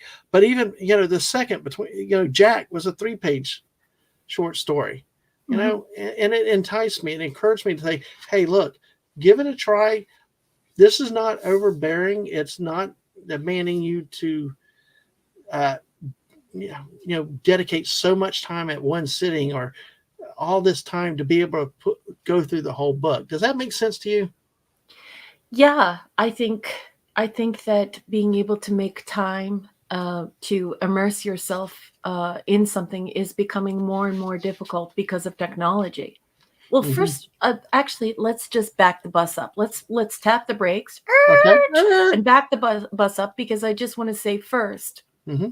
that what you have articulated is probably the highest level of praise that I will ever receive as an author, and that is someone who is intelligent, and somebody who is well read, but somebody who doesn't have time because of the way the world works now, and that I was able to get you into the stories and help you to escape. That is the highest compliment I will ever be paid as an author. And that is a gift that you have given to me. And it is incredibly special Mm-hmm. to me. I just want you to know that. Oh, well, thank you, and I really mean it because it really, I knew it was going to be good, but as I started reading the stories, and folks, I'm telling you the truth, this is what it is. I kept getting sucked up into this. And as I started reading, I expected a bunch, like 10 disconnected short stories. And without spoiling anything, this book really surprised the heck out of me. In many ways was not what I expected. And it really pulled me in. And I'd like to take a moment and read, and I've gotten Raquel's approval to read the passage right here. And the very first story from Charmaine the Lift. And I think it starts to communicate. To me, it was one of the better passages, or one of. There's so many great passages in here, but trying to find things without ruining the surprises and stuff, it was very very challenging. So I'm just trying to make sure I got it. Okay, all right. Okay, and I'm going to end up. Okay, here we go. This is from page 8. Charmaine the Lift, from Raquel Briggs, Science Fiction Tales. Okay. And I cannot read as great as Raquel did, so just bear with me, folks. She took the evening's last monorail to her home district. Amber was waiting at the door. Charmaine scooped her up, and Amber covered Charmaine's face in kisses. Charmaine checked her wristband. 30 minutes to curfew lockdown. There was enough time. Amber deserved a short walk. Charmaine decided on a pre walk lightning fast steam shower and a quick change of clothes and PPE before gathering up Amber, her ball and leash, and heading for the beach. It was a 10-minute walk, plenty of time to make curfew. Amber sprang to life with it when her tiny paws hit the pavement. The streetlights went out 15 minutes ahead of schedule. Charmaine watched as the last of the day's stragglers rushed home. By the moonlight, Charmaine threw Amber's ball in the surf. Amber was thrilled to fetch it and beg for more. Charmaine sat in the sand and rubbed her face in Amber's stomach. She used her wristband to look up the digital images of the paintings she saw at the gallery. Amber played off leash. Charmaine's wristband signaled that curfew was drawing nearer, so Charmaine put Amber back on her lead and started for home. And I'm not reading the next paragraph because the next paragraph starts to reveal a lot what's coming. So that's an example of one of the paragraphs that really, to me, like I said, I learned a lot of big words in this thing. And I don't think that's a bad thing. And I mean it as a compliment, because so much of what we've gotten in normal television, even media reporting, has not been a challenge to vocabulary. The old days was do crossword puzzles and things to build your vocabulary. I found this a very challenging book in a good way, in that it drove you to look for what words mean, words in context. Actually, and also I thought it was so good descriptive that you painted a scene that as I'm reading it, I'm visualizing what I'm seeing at that point. And another image is that I cared about this character from the very beginning, and the dog. Yeah. As we joked about one of the other movie, but in a serious sense here, the writing connected the scenery, increased vocabulary, and that you cared about the character and what happened to them.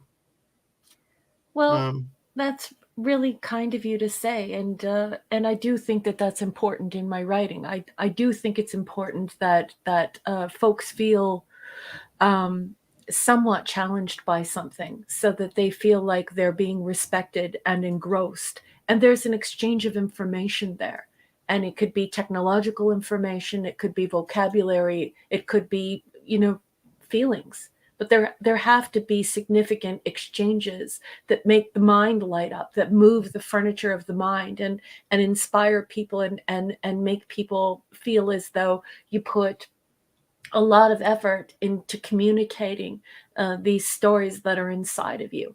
And so yeah, I cannot thank you enough. It's an incredible compliment, and I just want you to know that nothing matters more to me than how I communicate to people through writing. And the fact that you went to this place with me, and that you were there, and that you saw all the things that I saw, and that you felt all the things that I felt, and maybe more, is an incredible thing to have. It's a treasure. It's a gift that you get from your readers. I will always love my readers for giving me that opportunity, for giving me the opportunity to move the furniture of their mind and to say, come with me on this journey. And I absolutely do love and respect my readers, and I want to show them a good time, and I strive for that. Absolutely, and it shows through in your work and everything. Another story, and I won't go into much detail, but the Lila, Vincent's Libertine Gallery. Yes. Lila was a character that I really emoted for, Yeah. had empathy for. Yeah. And it was just like, oh my. And then at the end, when everything's revealed, I'm like, oh my gosh, I didn't see that coming. And oh yeah, I'm trying to not spoil too much of this. You're doing a great job. But it was like, it was one of those stories I sat there like, and in a good way, it's like, what did I just read? And then I started getting the point that this was I never expected the ending. Let me just say, I never expected the ending to be what it was, and yet I still felt for the character in spite of how it ended. Oh, that's great. Which took me to a different level of wow. That's great. Absolutely. So, Yeah. and also, I think one Mrs. says that most books written today have a fifth grade vocabulary. Yep, I do It's think not very so. good. I Doesn't even make understand. people feel good, does it? Hmm. And Daisy said, I'm still imagining the dog playing on the beach. That is awesome. That is awesome. And I'm going to share another passage in just a second. But Raquel, I wanted to ask you. Yes, sir. We have the contents here. Yeah. The stories in this collection. They're 10 individual small short stories, ranging Yes. in from 4 to looks like 14 pages or 17 pages, Yep. different lengths. Are these stories presented in this volume, Science Fiction Tales of the 10 Stories? Is it presented in the order that they were written? Or if they're not, what considerations went into deciding the order of the stories as presented in this book? Well, that's funny that you should bring that up. That's a very learned question. A couple of orders were proposed to me, and they certainly were not put in the order in which I wrote them, because I would wake up from a dream, and I would immediately run to my journal and I would start journaling the outline for something because it connected. And that happens to me sometimes. So one story has to go on pause while the other is inserted. Mm-hmm. But it wasn't until my editor, Dr. David Reddle, was doing his final, examination of the text, and he texted me and said, "I don't. This order doesn't work for me. I think Charmaine should go first." And I said, "Okay." Yep. And he's my hero. He's my academic hero.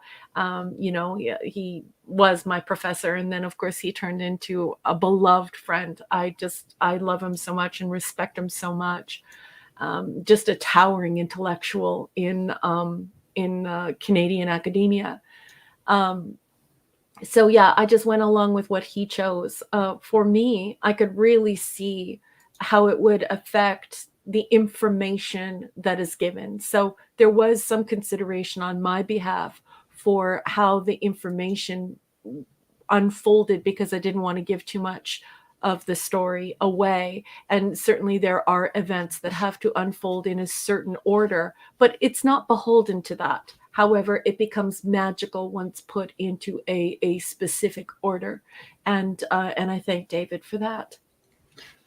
As a reader, I think y'all nailed it on the head.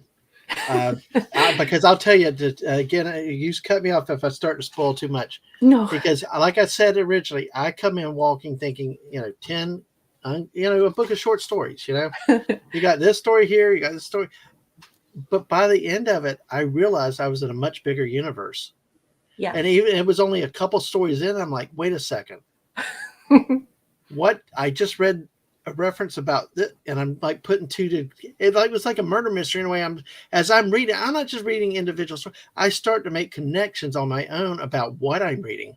Yeah. That there is a bigger universe in this book. It's not just all disassociated events, because a lot of times, your book of short stories is just here's one story, here's, it's scattered, there's unrelated, but yeah. Which I think is brilliant with the way that y'all put these stories together, because it did work.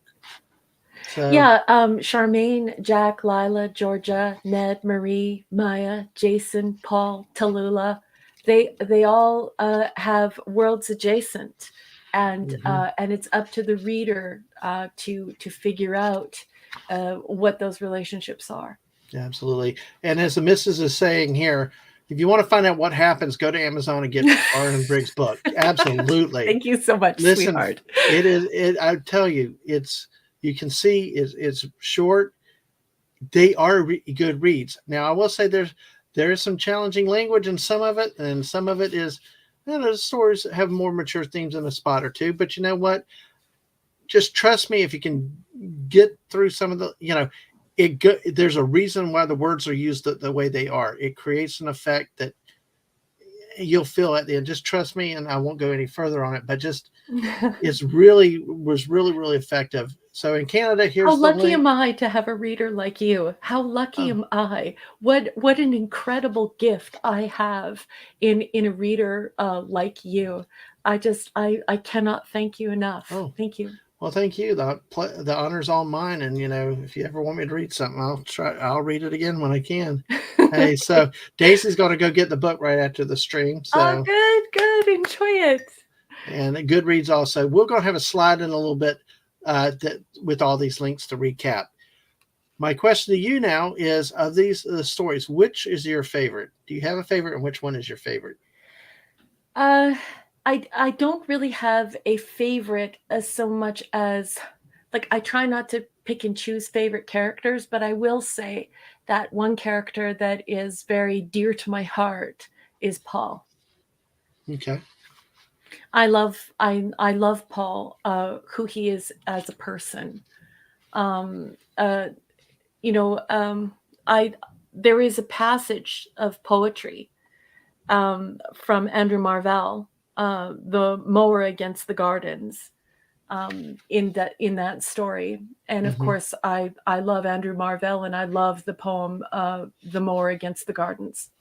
Right. And And I'm going to ask you about that at the end. Yeah, but yeah, go ahead. yeah, so the thing I love about Paul is that Paul isn't a Luddite. So he's not a technophiliac. He's not like he wants to embrace all of these technological changes that are happening in his world. But he's Mm-hmm. not a Luddite either. He's not one of these people who moved away from the mountains to moved away to the mountains to escape it all. It's that Paul really loves nature. And when Paul is confronted by these gross perversions of nature, he's horrified.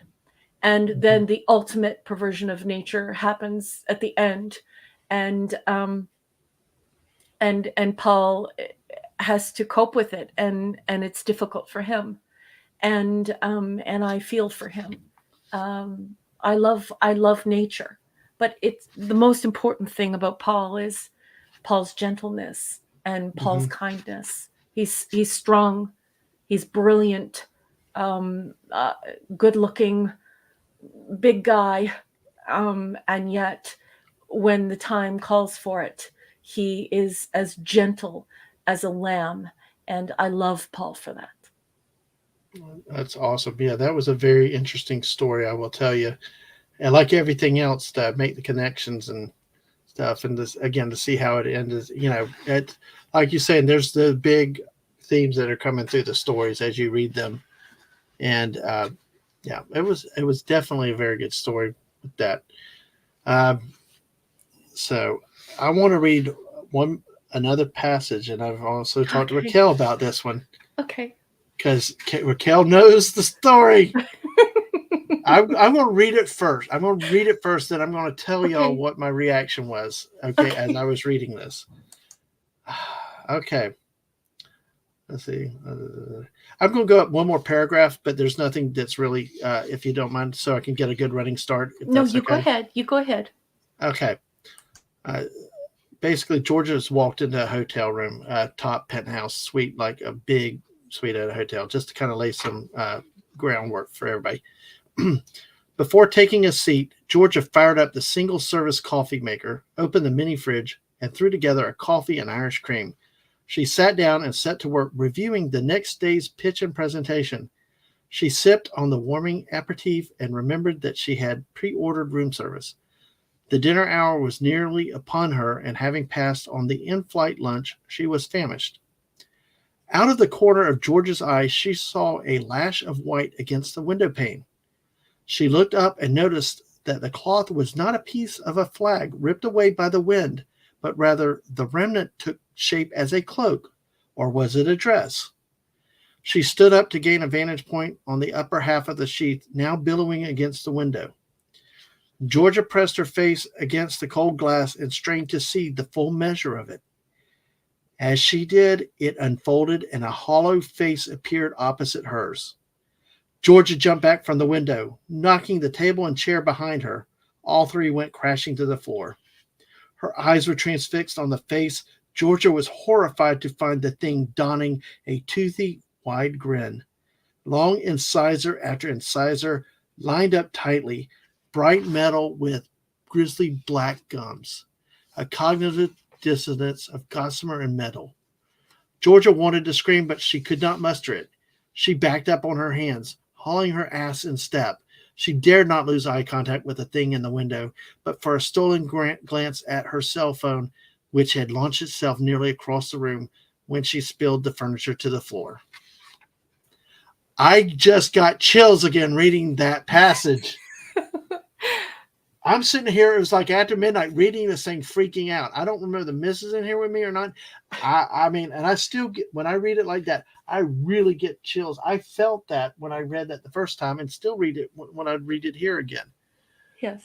I think it's just why another point why I say this is such a good writing and such a good read, because those emotions, those feelings that you're obviously trying to convey do and can come through where you actually feel them. They take shape into the reader. Oh, that's wonderful. I'm so happy you enjoyed it. Oh man, yeah, that was kind of scary. That probably is over my favorite story personally. I did not, Wonderful. and I will say I was unexpected. I mean, I knew we had some things that happened earlier in the book, but I did not expect that at that point. I'm sitting there like, holy crud! This has got some horror into it with the sci-fi. So, but oh my gosh, Well, and just like the original series in Star Trek. When we were first watching that, I grew up in the 1970s, but the first time I was watching, Star Trek, the original series, there were many moments where I was frightened by what I was watching mm-hmm, because, it was possible. It was plausible. It was future possible. And even Stephen Hawking has mm-hmm, this, he speaks, he's spoken quite a bit in his books about this idea of what reaches back, and what reaches back might not be so good. no, I tell you that was something else. And let me ask you here at this point, because Mhm. I believe that these might be what we refer to as the Irines, and then there's also the use of term about some of the other Irines. Irines, and then Yeah. there's also the Eidolons. Yes. What can you talk about that without revealing too much about what each are, what each represent in the context of the stories? In the context of the stories, okay, I am a huge fan of Hesiod, and I'm a huge fan of the Theogony. And so when I decided to name these, um, I'm not going to say what they are, but when I decided to come up with some names, Mm-hmm, I was definitely inspired by Greek mythology, and and so mm-hmm, those I accessed those names, right? mm-hmm, So an eidolon is, it's like a wraith like figure, mm-hmm, and then the Irinis, they're like furies.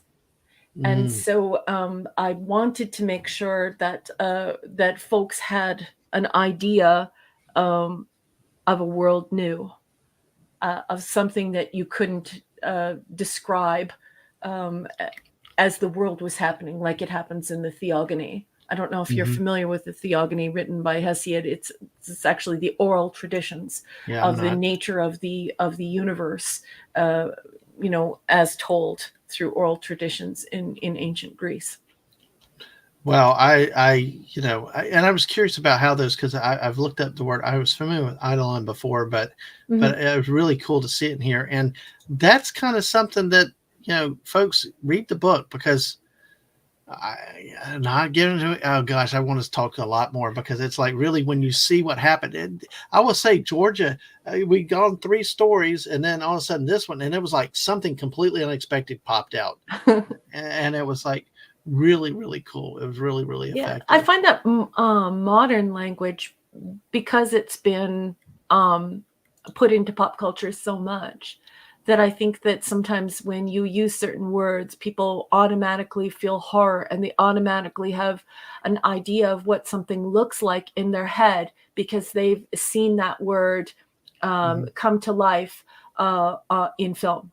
So, like, if you're going to use a word like wraith, that comes with a slew of accumulative connotation, and so people immediately begin to visualize things from the Lord of the Rings and perhaps from J.K. Rowling and all of these publications, and so there are preconceived notions when you're using this modern diction, and so I lived as an assimilated and adopted Greek for nearly 20 years.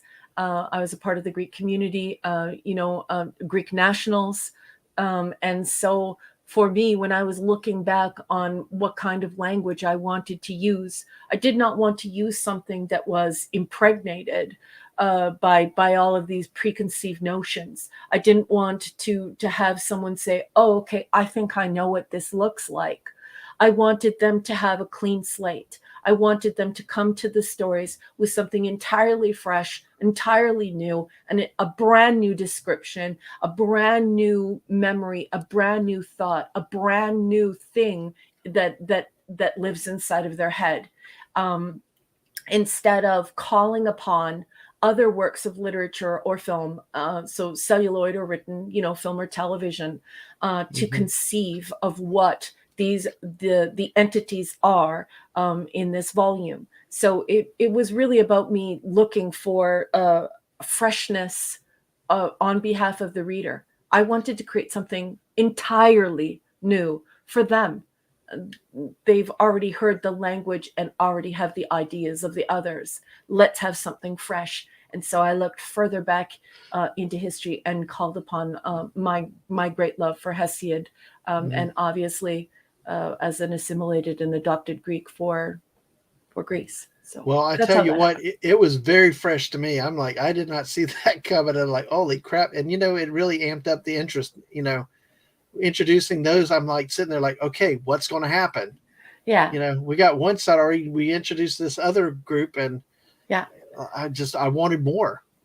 Good. There's more I, coming. I I there's promise. because I will talk about future plans in a minute, but I will say overall before I go too much further, because of the last question for you, Daisy says we will read the book. We can talk about off stream in future. We have a book club now, yay! Yay! And we got 13 people right now. Hey, thank you all. Make sure you follow us on the Twitch side. Make sure you hit that like button and subscribe on the YouTube side because we've got up to 163. We got a couple more Yay. subs tonight. So thank you for your Congratulations. support. And thank you, Raquel. Thank you for being here with us. Thank you for And having me. absolutely. And I'm going to ask you, let's see.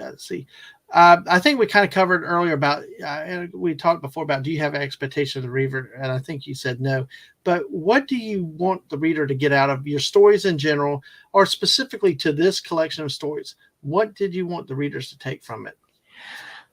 Um, I think that the publishing industry is wrong, and that's quite a statement to make. But I think they're wrong.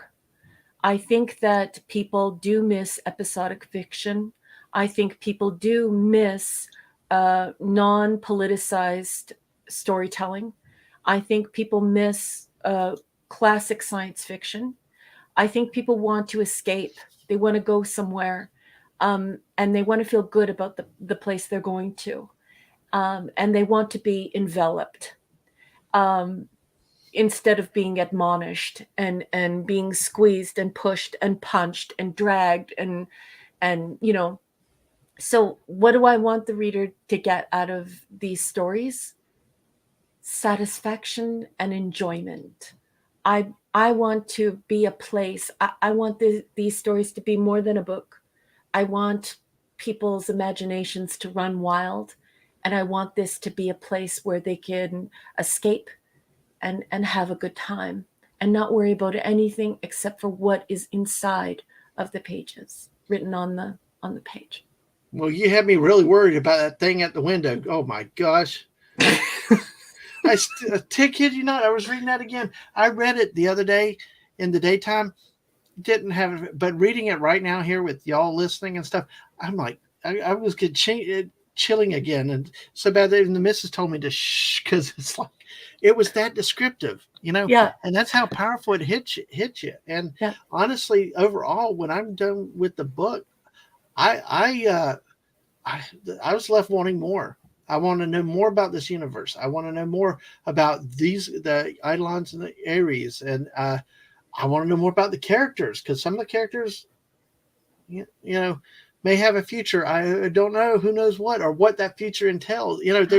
There's just so many possibilities with the way you've written it and left it open ended still in some ways. And like I said, one of the first things what really knocked me down was that it was not what I expected walking in. I expected 10 random short stories that were science fiction based, but I got a lot more than I ever expected. So that's, yeah. And Daisy says, I'm going to forget the thing at the window, but remember the dog playing in the waves of the beach.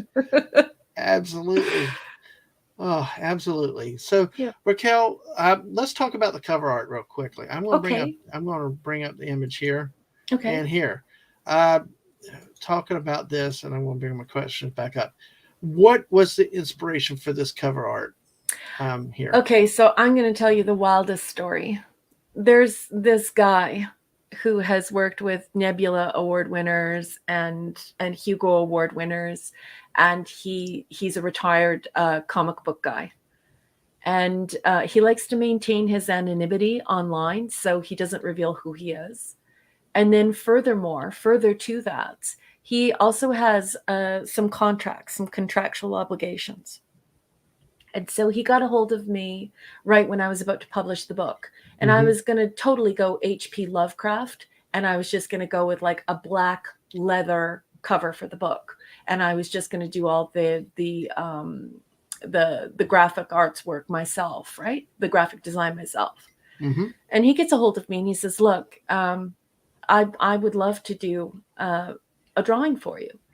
Well, of course, I don't know anything about what he does, and I didn't even realize how famous he was at first. And so I said, okay, well, why don't you do the cover? And he said, okay, I will. And the sad thing is that for medical reasons, he can't do big paintings anymore. So Mm-hmm. this was his last big painting. And so Wow. this is a fella who has done a lot of comic books, RPG design. Like I said, he's worked with Hugo Award winners, Nebula Award winners, and here he is. And he donates an image of the painting to me, which he painted for the book. And so obviously, this is from one of the stories. And it is a beautiful hand painting that he donated. And it's so bizarre because I'm having a book launch here where I live, and so I've done an entire video dedicated to him, showing our relationship, the different covers that we showed one another, because he and I both love 1960s, 1950s, 1960s, and 1970s science fiction book art. And certainly like things like the Forbidden Planet poster and things like that. So I show our relationship and how incredible it was that he was like, yeah, I'll do this for you. And then all of a sudden he comes back with this incredible painting. And it just blew me away. Mm-hmm. The first time I saw it, like he sent me a sketch first and said, this is what I saw when I read this story. And I said, that's exactly what I saw. And he said, I'm going to paint it. And I said, I can't believe you're going to do this for me. You're so incredible. And so he did. So he did this marvelous painting. So this is a full painting. Mm-hmm. And he took a DSLR camera in the highest res possible and took a photo of it. And it became the cover of the book. And I can't believe someone like that would do something like that for me. So online, everybody knows him as HB, Mm-hmm. and he changes his handle often. So Oh it's yeah. sometimes it's Hungry Boy, sometimes it's Hungry for Great Art, sometimes it's Hungry for Culture to Change and things like that. He's always making a statement with his handle. But obviously, preternaturally gifted human being who decided to bestow this donation on me, this gift to me. And now it is the cover of my book. And Hmm. I will never be able to thank him enough. I think his art is absolutely beautiful. And you should see this painting on the books. So when you see an image of it online, it doesn't look anything like it does on the books. No. It's such a richness. And I made sure that I chose matte so that when you touch the book, you have that connection to the painting. Yeah. Let's see. We got a couple points and questions here. Before, uh, let's see. Like Mrs. said, how amazing that you have this fantastic work of art for your cover. And I Yeah. know, and I know HB a little bit through the chats and stuff, and he loves the Zuni doll. So Yeah. now the question is it watercolor, acrylic, or oil? I believe it is. Oh, I think it's acrylic, but he used something else, some other fine arts term. It's like GUACHE, and it's a type. Gouache. I, I'm not sure which language it's from, so I hesitate to try I think I and have it here in the book. I think that's the word. Oh my uh, gosh! Yes, I recognize words, Raquel. Yes, yeah, on the page on the acknowledgments, the last yeah. his quote ends. Do you want me to read his quote from Oh, the I would love acknowledgement? it if you would read his quote. And I included him in my Mm. acknowledgments because Yes, it's just crazy to have someone like him to do something like this for me. So yes, I yes, definitely included him in my acknowledgments. yes. And what Raquel thinks, I'll just say many thanks to my fellow Raquel speaking, quote, caretaker of the beasties, retired comic book and games illustrator Hungry Boy, HB, for this collection's cover art. HB's message to the reader is as follows, quote, out of respect for RM Briggs's talent and understanding of true science fiction, I chose to create one last large pull out all the stops piece, paying homage to the 1960s and 1970s science fiction and art RM and I adore. The piece was almost entirely acrylics with some gouache accents, Gouache accents, Hmm. end quote. Yeah, and I believe So that's a type of paint. yes, I'm not sure. Hmm. Maybe Stunning knows. I know Stunning does a lot of work too. Lisa's still here lurking. Gouch. Okay. Not sure what that is, but oh, he says it's the kind of paint Alex Ross uses. Okay. All righty. And let me say hello to Matthew Pounder. Welcome in. Hey, hi, sweetheart. Thank you for coming. Absolutely.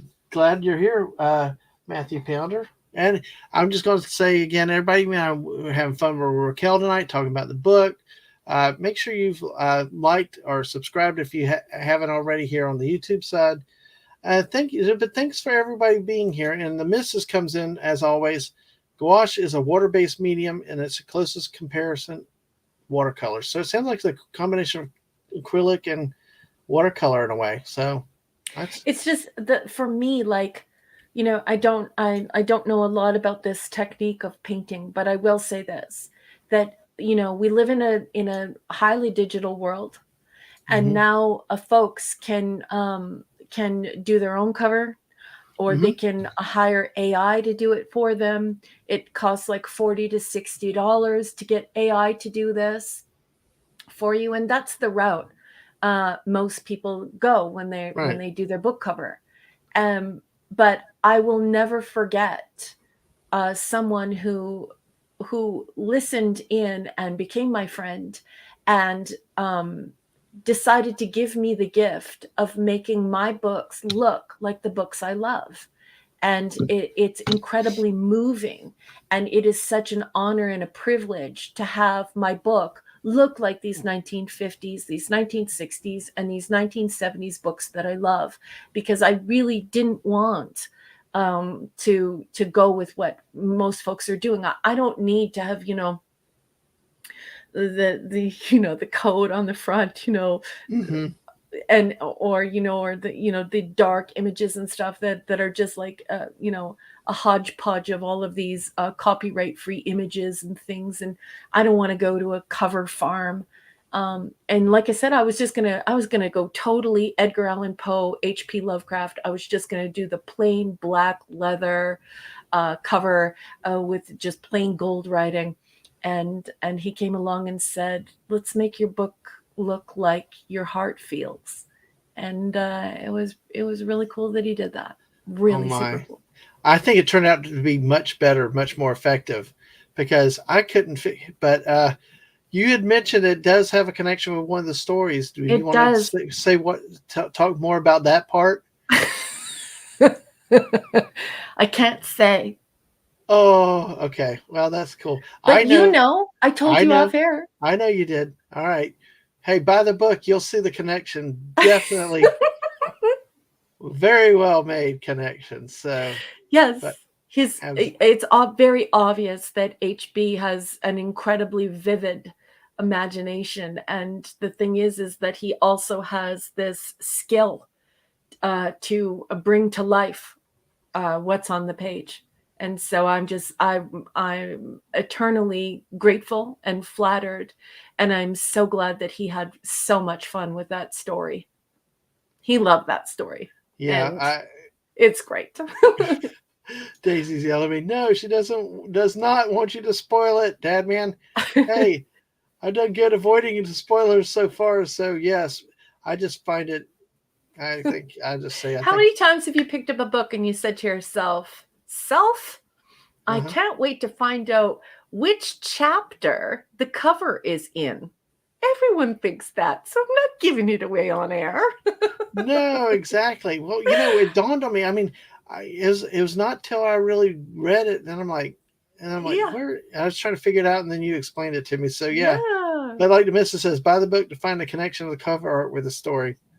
It's I love her. She's got my six. exactly. She's the best. You got my six on the stream here. She's got your six. And definitely Yep, buy the book. So that's hey, right. absolutely. Oh my goodness. But yeah, that is quite interesting. And yes, uh, but hey, one other question we're going to talk about, and you talked about too a little bit the poem at the end.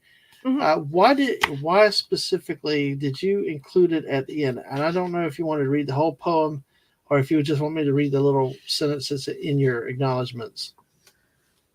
You could read the sentences in the acknowledgments, and then maybe I could unpack it for those who are Okay. unfamiliar with it. Okay.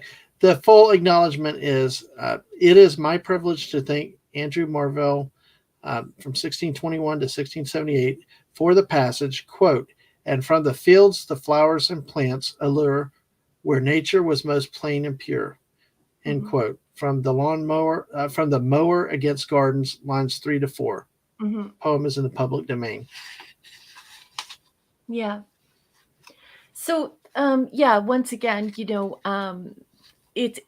that's it's really important for the specific story that's included with, Mm-hmm. because that poem definitely explores. It's a 17th century poem, and what it does is it explores the perversion of nature by humankind, by mankind. So there's something happens to one of the characters in this book where they have to deal with the perversion of nature, and so I wanted to include Andrew Marvell because I absolutely love Andrew Marvell. This is a series of 4 poems that deal with this subject matter, and so we're not talking about simply harnessing nature to man's design.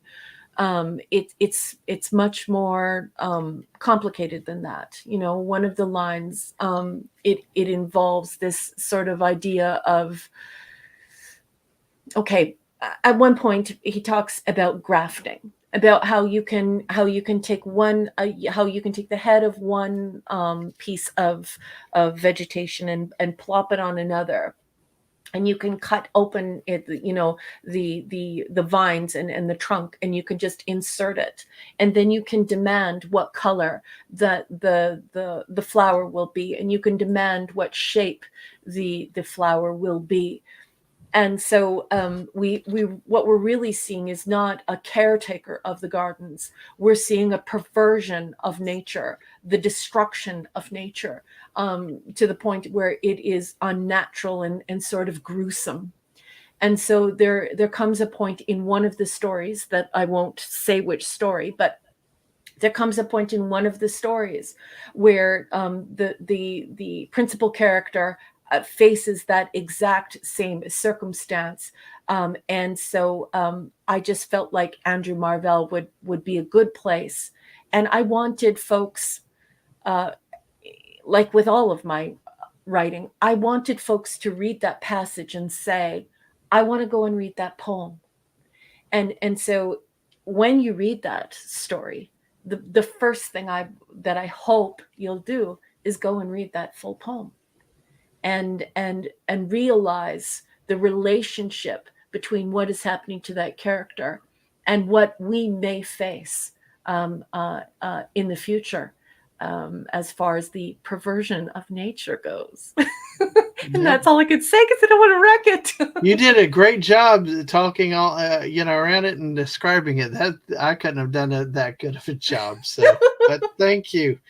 That was interesting to see that was included in there. And a lot of times you don't draw the connections, but after talking with you and hearing you explain it, it definitely makes sense. And especially in light of that particular story. But I would also, it goes beyond that one. I mean, it's really unique or really applicable to that one story, Mhm. but it has larger consequences in the scope of It this does. whole series It because does. we talked about the two types of characters. There's a lot of going on here. Like I said, I was blown away and completely got a lot of stuff that was unexpected. I mean, it was as a collection. I mean, it was a book that was complicated but not complicated. If that makes sense, it's Oh, more than wow. just a group of independent short stories or just trivial stories. I mean, there's more going on in the background of these stories, and I know I've said it. And I'll repeat it again.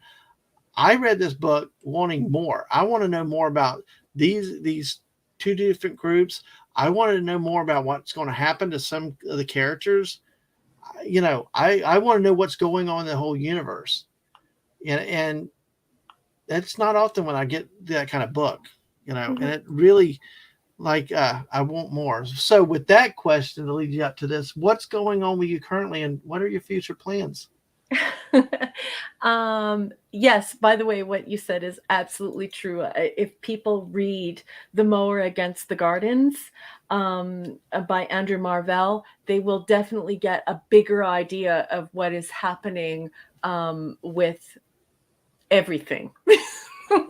um, Yes. and what's happening now. Okay. Oh, can I interject one thing real quick too? Because it just came to my thought.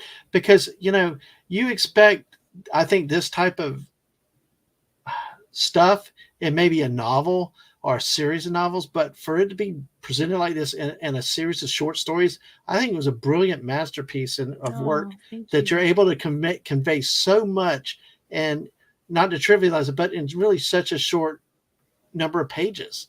I mean, Yeah. I think it's brilliant. So Oh, thank you. That's incredibly kind of you. Thank you so much. absolutely. So of course, back to you. So what's going on? What's your future plans?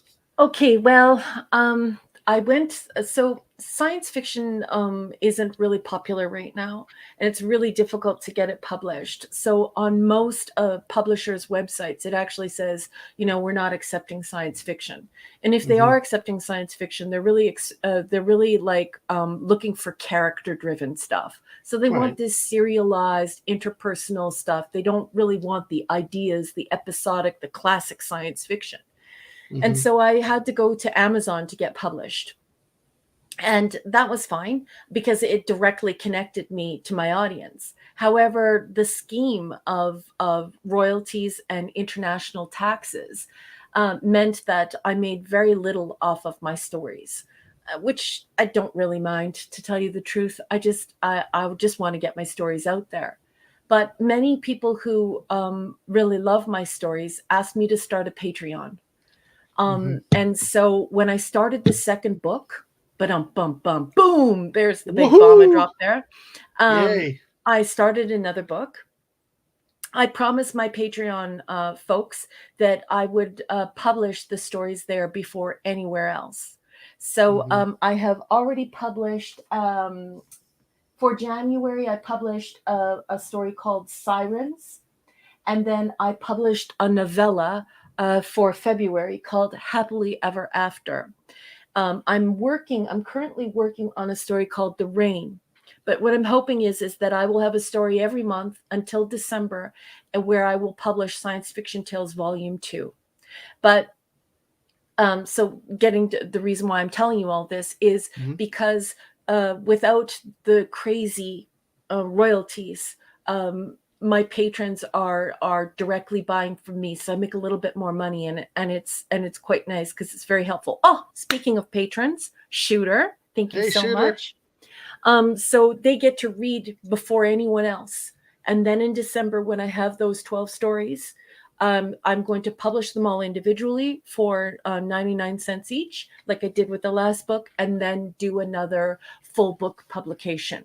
So hopefully we'll have that done by December. Now, I have to say this because this is important. Hmm. I was rolling along publishing a story every single month and pleasing my readers, especially my patrons. However, with this book launch, because I don't have a corporation behind me and I don't have this huge editorial team behind me, I am so preoccupied with getting the launch done that it has set my writing back. You know, when I go to bed at night, I'm not thinking about storytelling and story making. I'm thinking about whether or not I have the AV set, or if I called this person, or if this person got invited. So it's really set my writing back. But Hmm. the goal will be to have 12 stories in the next Science Fiction Tales Volume 2, and I hope to have that done by December. So as soon as this book launch stuff is over, I'm going to be writing fast and furious.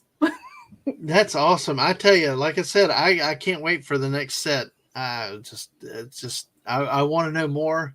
I got questions. You got answers, but you're going to wait to tell me the answers. Which that's awesome. But Yeah. hey, great for you. While we're looking here, I'm going to bring up a slide that the missus made with all your various links. Go check Raquel out at various links. Linktree, you see them here. If you need to, come back, find this frame on the video, and you'll see it.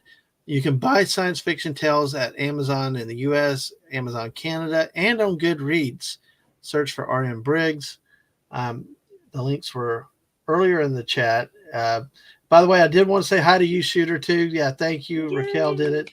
The missus has a link to Raquel's Facebook out there.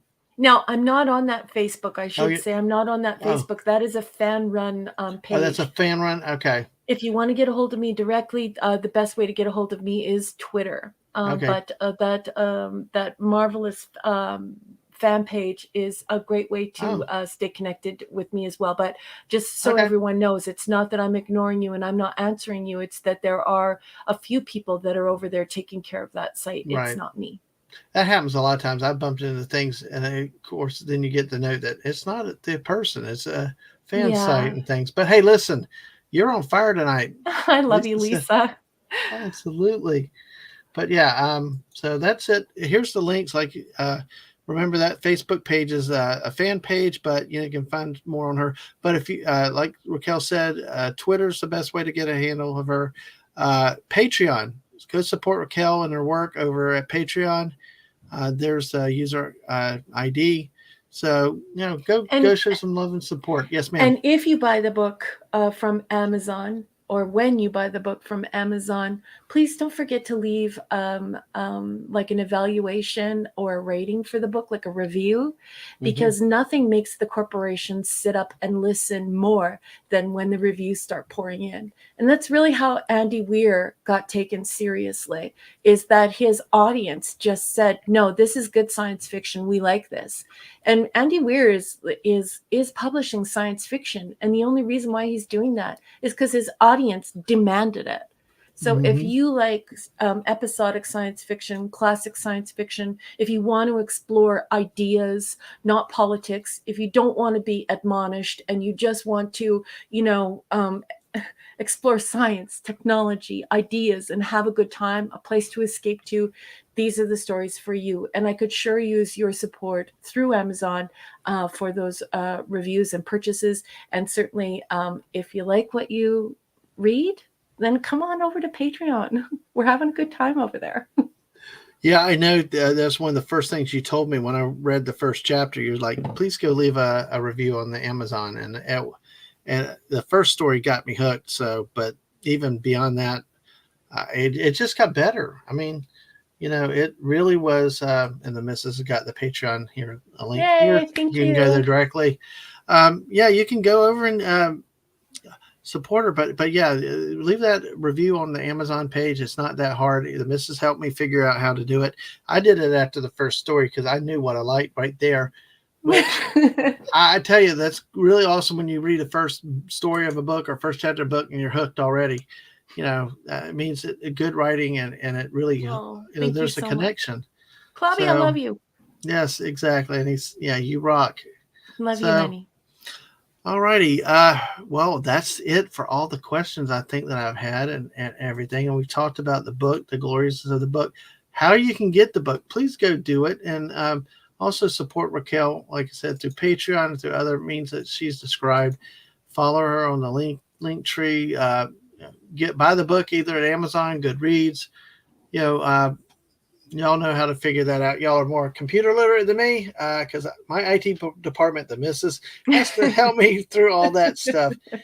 But Raquel, before I do some channel announcements and stuff to close and wrapped up, what is there anything else that you want to say that you wanted to say specifically about the book or about anything else in general? Well, first of all, I want to thank each and every single person who was in the chat who joined us, and anyone who's going to watch this on a download or rewatch, or however you reach out to YouTube to podcast or listen in or watch. Thank you so much for supporting this show and this channel. Please don't forget to hit the sub. Please don't forget to hit that bell so you get the notifications. And I want to thank Dadman and Mrs. Dadman. You are amazing hosts. Thank you so much for helping to feature my book and trying to revive science fiction, breathe new life into it, and get the word out. It is so important to indie people, indie authors like me, and to small genre people like me. So I just want to say thank you for that. I also want to ask everyone to support Clobby at Clobberin Times. I don't really have a YouTube channel, but I regularly appear on Clobby's Clubhouse and Saturday Night Star Trek with Clobby on Clobberin Times. So don't forget to get on over, mosey on over there, and have a sarsaparilla. And that's Or it some for me. M&Ms. Yes, M&Ms. Uh, And that's well, it for me. And just once again, thank you so much for showcasing this book and standing up for small genre folks who hey, need your help. all Thank right. you. Oh, it's been a pleasure, Raquel. Let me say a couple. Let me highlight a couple things. The coordinates again. There's the Patreon link. Daisy Blossom said, "It can't wait to read the book. It's been very interesting." Yay! Shooter, hey, good to see you around again, Shooter. Pew, pew, pew, There we go. We got the Raquel sound effects. All right. Oh, I just don't have Mark D with a C's little Fortnite clip of me ready to go. But hey, that's awesome. But we want to hear your sound effects. A quite enjoyable read. It's all sci-fi with a bit of variety. Yep. And Clobby loves you back, and that you're so okay. But listen, I just second Raquel's thing with Clobbering Times. If you like comics and history of comics and respect for for what comics were, this man's all class. He's one of the models that I want to have on YouTube. I know we get some rowdy Fortnite streams and we get kind of off the charts sometimes, but at the end of the day, a guy like Clobbering Times is a guy that I want to model the way I stream and do stuff as, Mm-hmm. with a lot of self-respect, a lot of doing the right thing and treating people right and well. And I will say both Clobber and Raquel have been really a friend to our family, especially this last year with some things that have gone on. And, they're great supporters and they love people. And I tell you what, I'm a Star Wars fan that has moseyed over in Star Trek. And I disagree probably with most of Raquel's reviews or when she says it's not Star Trek and all this. I'm saying I like it. I like space battle and shooting, pew pew pew. But it's okay. But I tell you what, if you ever want to go anywhere, it's really a home over there. Just be respectful and all that. But I tell you, they do love disagreeing opinions. They are so kind and everything else. They've helped me learn more about the different sci-fi and Star Wars, sci fantasy, all that stuff. They're patient. They love people to tell about all these things. And, really, like I say, Clobbering Times is a very class act that I think we need a lot more of on here, on YouTube, all the other public streams. And Yeah, he is quite special. I know a lot of people like, the way that YouTube is expanding soon. I have predicted, a few years ago that it's going to be the new Facebook. And so you're mm-hmm, going to see, a lot of people coming over and a lot of people streaming and a lot of people converging here. yeah, But, Clobby, Mike Alonso, is a very special case. I've said it before and I'll say it again. I would have gladly had him in any classroom I was teaching in. He did own a comic book store, but more than that, he's a subject matter expert in an academic sense, not in a YouTube or social media sense, but in the real mm-hmm, world. mm-hmm, He's the kind of guy that folks like me call up and say, I need to know about this. And you can actually go to an archivist and get everything that he's saying and telling you. And so it really is something special to have someone who is such a high level subject matter expert, or SME, as we refer to them in academia, who is so willing to give his time to others and interact with everyone and just shoot the breeze about comics and the publication of comics, the artists, the art, the craft of it, the storytelling, the business, the industry, publishing, just everything about it. And he is mm-hmm. quite a marvel and a very, very special person. One of my best friends in real life, and I just love him very much. Absolutely. Because I'll tell you what, as a small little streamer guy, that I'm a nobody out here in all the YouTube work, but Clobbering's been a great role model, and he's been supportive of our channel, putting the links out in his own shows and stuff. Not only that, but coming and spending time with me. Yeah. We've done football together, sports ball together, and stuff like that, and many other things. And it's been a pleasure, and he's a great dude, like I said. So, Yep. and Shooter nails it on the head. Disagreeing on Saturday Night Star Trek is a discussion, not an argument. That's right. It really is too. That's why Raquel and I laugh, because she knows Raquel loves the Mrs.'s reviews because they're a lot in sync. And I'm kind of like We the are. Star Wars oddball out there sometimes. So even differing from Clobby a lot, quite a bit. But it's a family over there, and it's that, and Lisa agrees. Love you guys. Y'all are great. And Yeah, we love you too, Lisa. this is agrees there. And Hey, hey, Daisy Bob. Captain Hey, James T. Skywalker, Skywalker, and Skywalker. hey, Clobby just got another sub from Daisy Blossom. Awesome. Hey, Hey. and I guess Clobber's going. All right, we love you, Clobby. We do it. And hell, Captain James T. Skywalker. Hey, welcome. You know what's so funny, Raquel?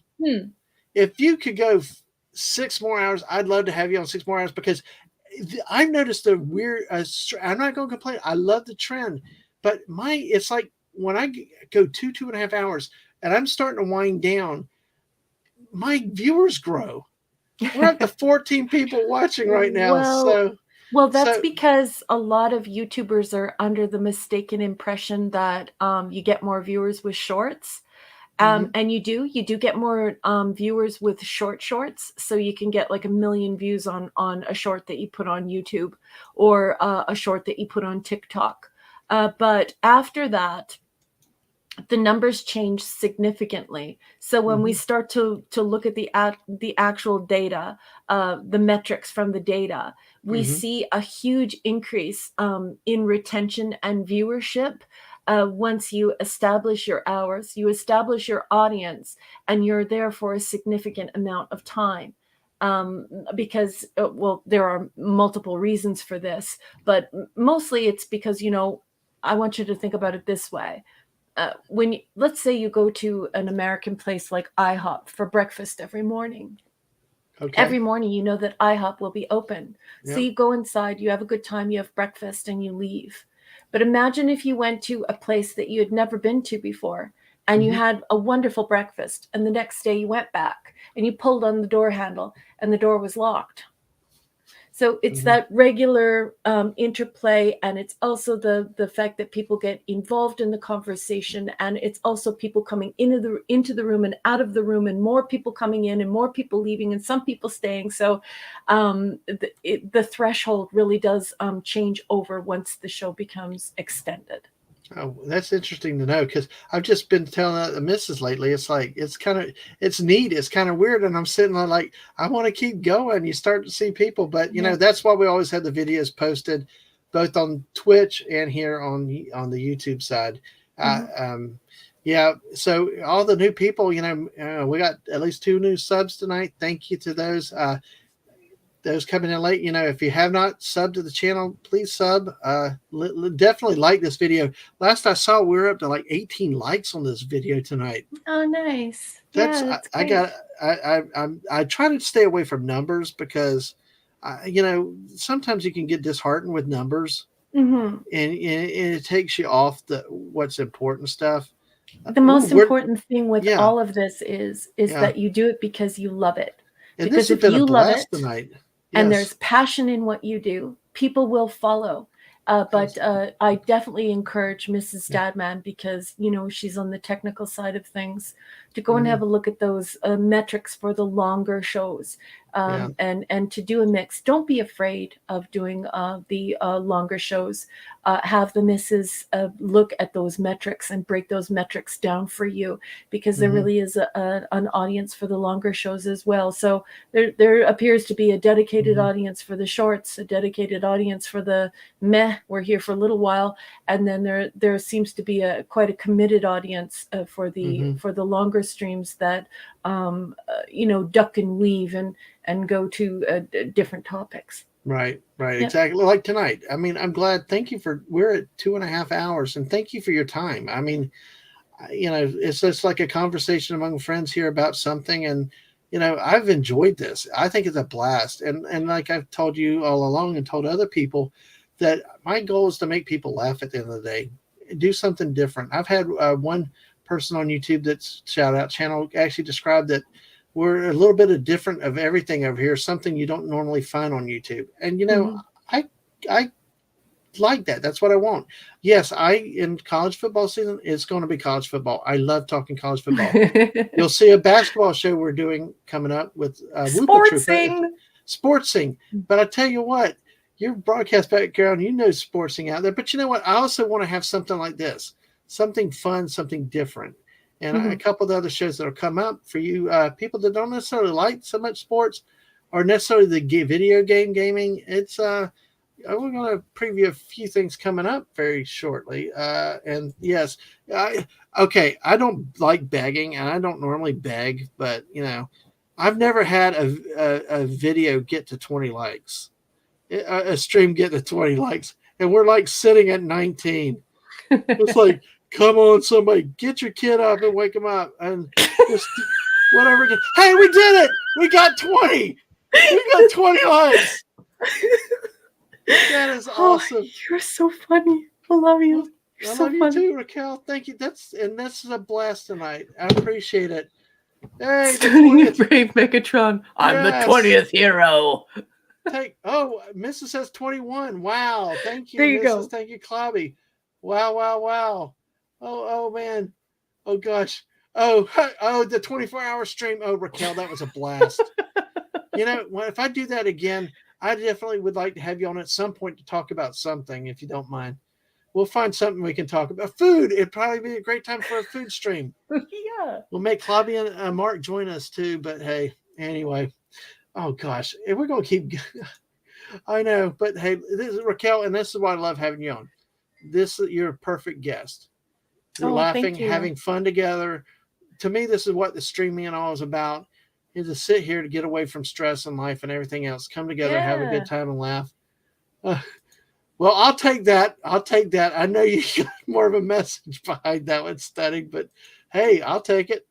Let's get up to 169 subs, and we're only a few away. But again, Raquel, thank you so much. Well, thank you for having me. I had a great time, and thank you for Yes, taking an interest in the book. absolutely, And I am so glad that you enjoyed it. absolutely. It means the world to me. And thank you to everyone who came tonight. Hope you Yep, guys had a great time. and I really do need to do a special shout out to the missus tonight Yeah. because I have a number of channel mods, but she's the only one that was here tonight and dedicated her whole evening because Aw. I knew I was going to. Well, Whoopa Trooper was here a bit. I know he's got things going on, but the missus was my dedicated mod to post Aw. links, to do all this stuff, to watch And your everything that goes on, production person. and and even came in to tell me to change my Technical. background.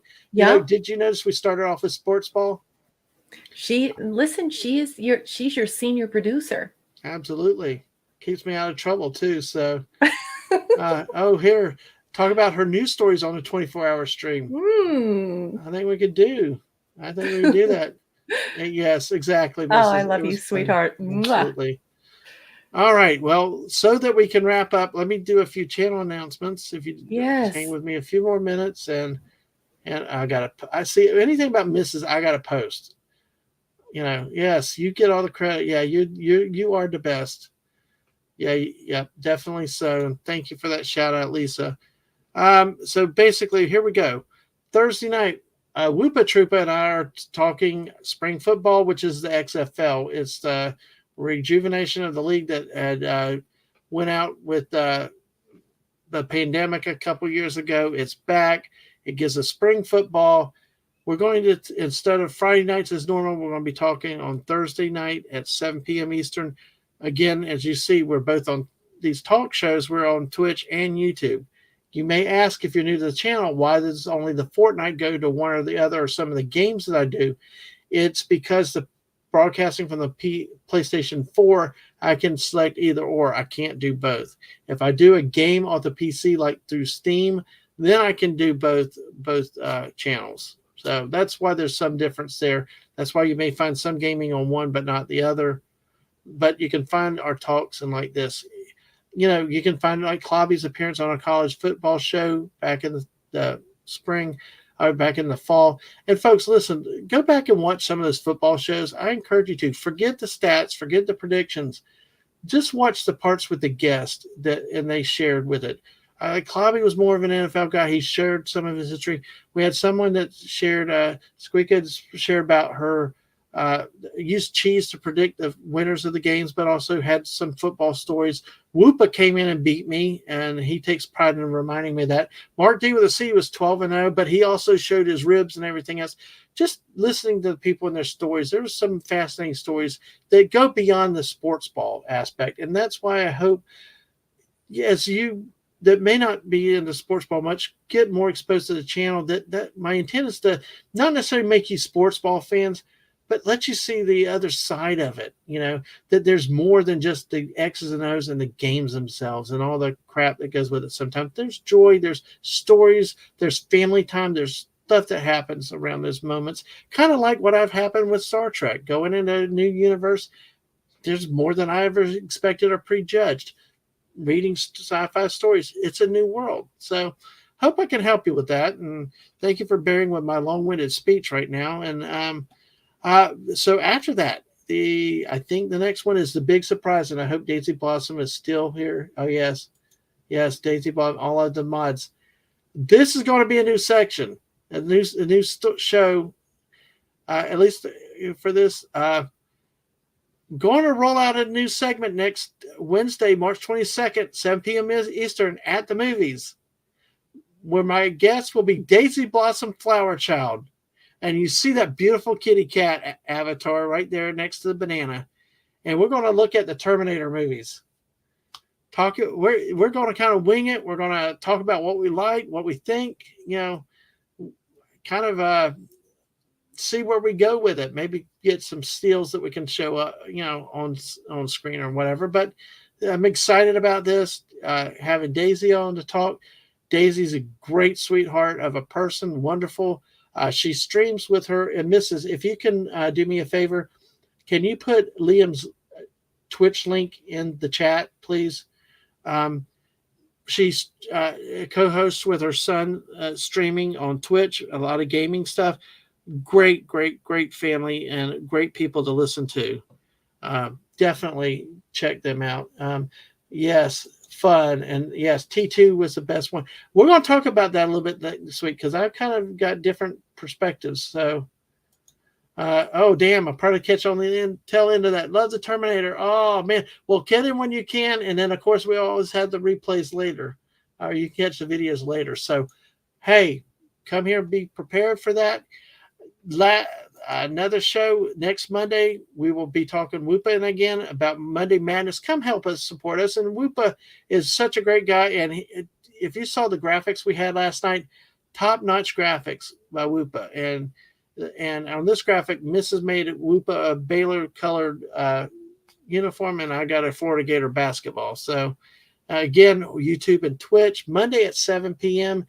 We're going to take after this week's 2 rounds of basketball. We're going to update the brackets and predictions for next week, going into the Sweet 16 and Elite 8 action next Thursday through Sunday in the men's NCAA tournament.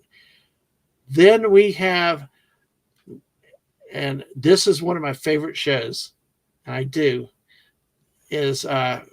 had a few of them. The Detour with oh my gosh, what did I do? I boomered it. What did I do? Oh my gosh, I got to check something out. Did I boomer this? Yeah, I boomered this. Give me one second. Raquel, you still with me? I sure am. I would not go anywhere. I have got to pick this up. I made a boomer in this thing right now real quick, and just give me 1 second to pull this up. Because would you like some Fixing It music? Sure, go ahead. Yes. Oh man, that's an honor. I got Raquel Fix It music.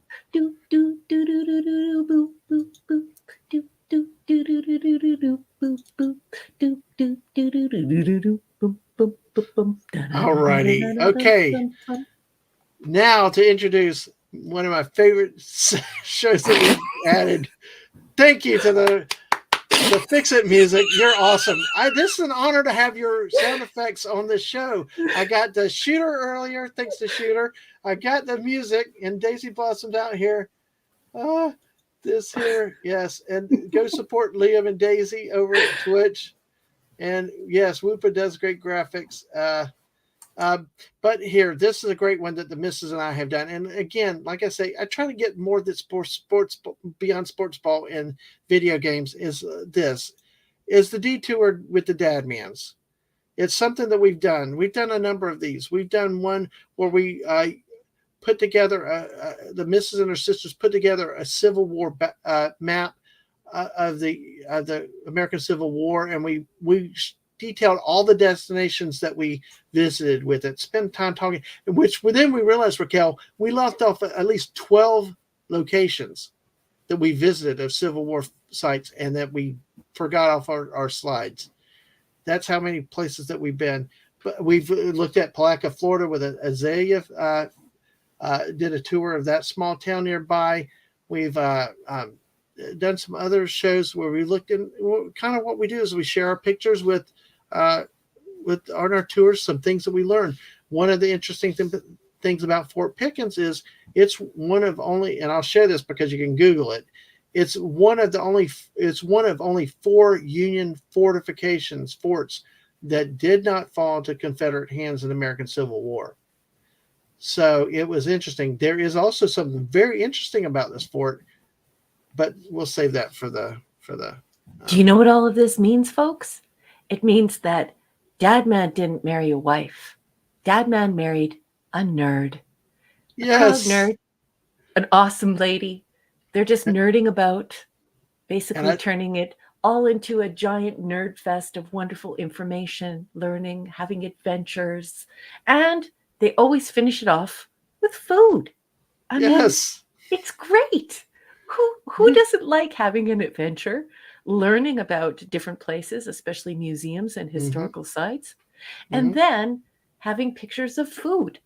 This is Abs- what nerds do. oh Mrs. man, Dadman, you learned here, is a nerd. I love yes. you, Mrs. Dadman. And with Lisa, we are historical buffs. Wow, yes, that's why I say go back, check some of our other videos. There's been a little bit more of this. Check out our Civil War detour. That was awesome. And nerds roll according to Daisy. We do. We really do. Yes, and she is. And I'm gonna tell you, she does not these graphics. She does not. She is a perfectionist. She's hard. It's like there better not be a blip or image or whatever because it's like she wants it first class and done all the right, and that's even better for us. So, oh, all right. Well, that on that note, but yeah, like I said, the reason why I'm doing different things like this is to, I know not everybody's into sports, not everybody's into video games, and we do get pretty rowdy on some of the video games and kind of.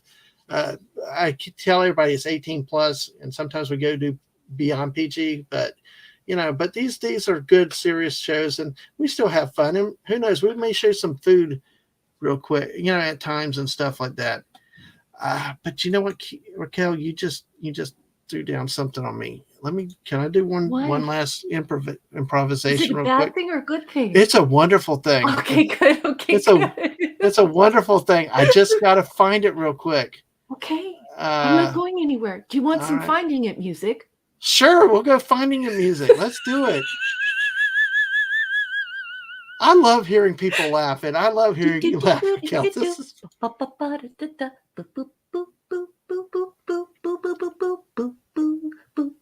yeah, yeah. And one of the things I did, one of my early streams was a visit to Fort Donaldson. So we are history nerds. So You yeah, got I'm it? sorry. Go no, go ahead. Go. I got distracted. That was such good music. I started derailing. Let's see.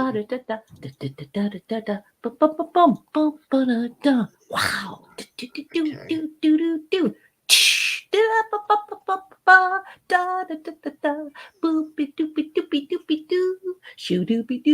Oh my gosh. Where's Yeah. oh man. I I'm trying to find this thing really quickly and it's like no pressure. It's like, oh my gosh. I'm trying to find it. It's oh wait a second. I think I found one. That's a different trip. Oh man. By George, I think I've got it. Yeah, it's like dang it. I mean, I'm like man, when you see it, you'll understand why I was so into trying to find it. So it's just Do give me it. one more second. I think that we Find can it. do it. Oh, you Oh my gosh, it's let's see. Anyway, oh man, this one is a frustrating one that I don't have it. I thought I had it. I don't will. remember which stream that I had it in. The let me see. I think it was one of the show and tells. Um, uh, yeah, no, it's not that one. Let me Ooh, see. yes. While you're waiting, make sure you Yeah, hit the what are we bell. looking for? That's Mrs. Dadman asking you. Also, can you do me a favor? Pig's Can you dinner. share the stream on your socials? It would be really helpful to the Dadman clan if you shared this channel on your socials.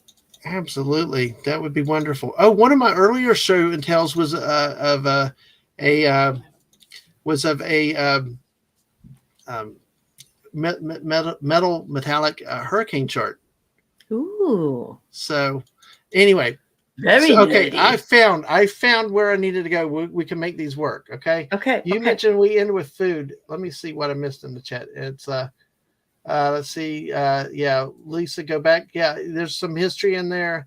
The one with the puzzle will really be cool. Fortnite gamer talk I don't know. There's a lot more than just gamer talk. It could be quite interesting at times. Oh, hey, you got a request for next song? No, this is new jam from When I Draw, Raquel. Hey, Raquel now is selling musical voices for you. Just absolutely hit the bell. Yes, absolutely. And make sure you like, and Shooter's singing along with you. Hey, I love Shooter. I love Shooter too. Good to see him right here. Okay. We ended One with of food, those like you good said. guys who is This is- out in the community supporting indie authors and indie creators.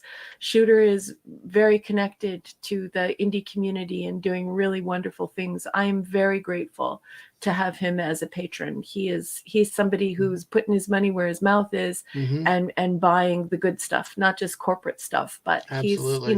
he's out there supporting art and artists. So he's a great guy. And sometimes it may be a little more expensive, but you know what? It's like supporting small town businesses. It's like, you're paying to help keep somebody employed, help keep somebody going, and to keep that creativity and that, that different, that That's right. what makes it special. So, all righty, Raquel, you Yes, asked for it, sir. so we'll end with food, okay?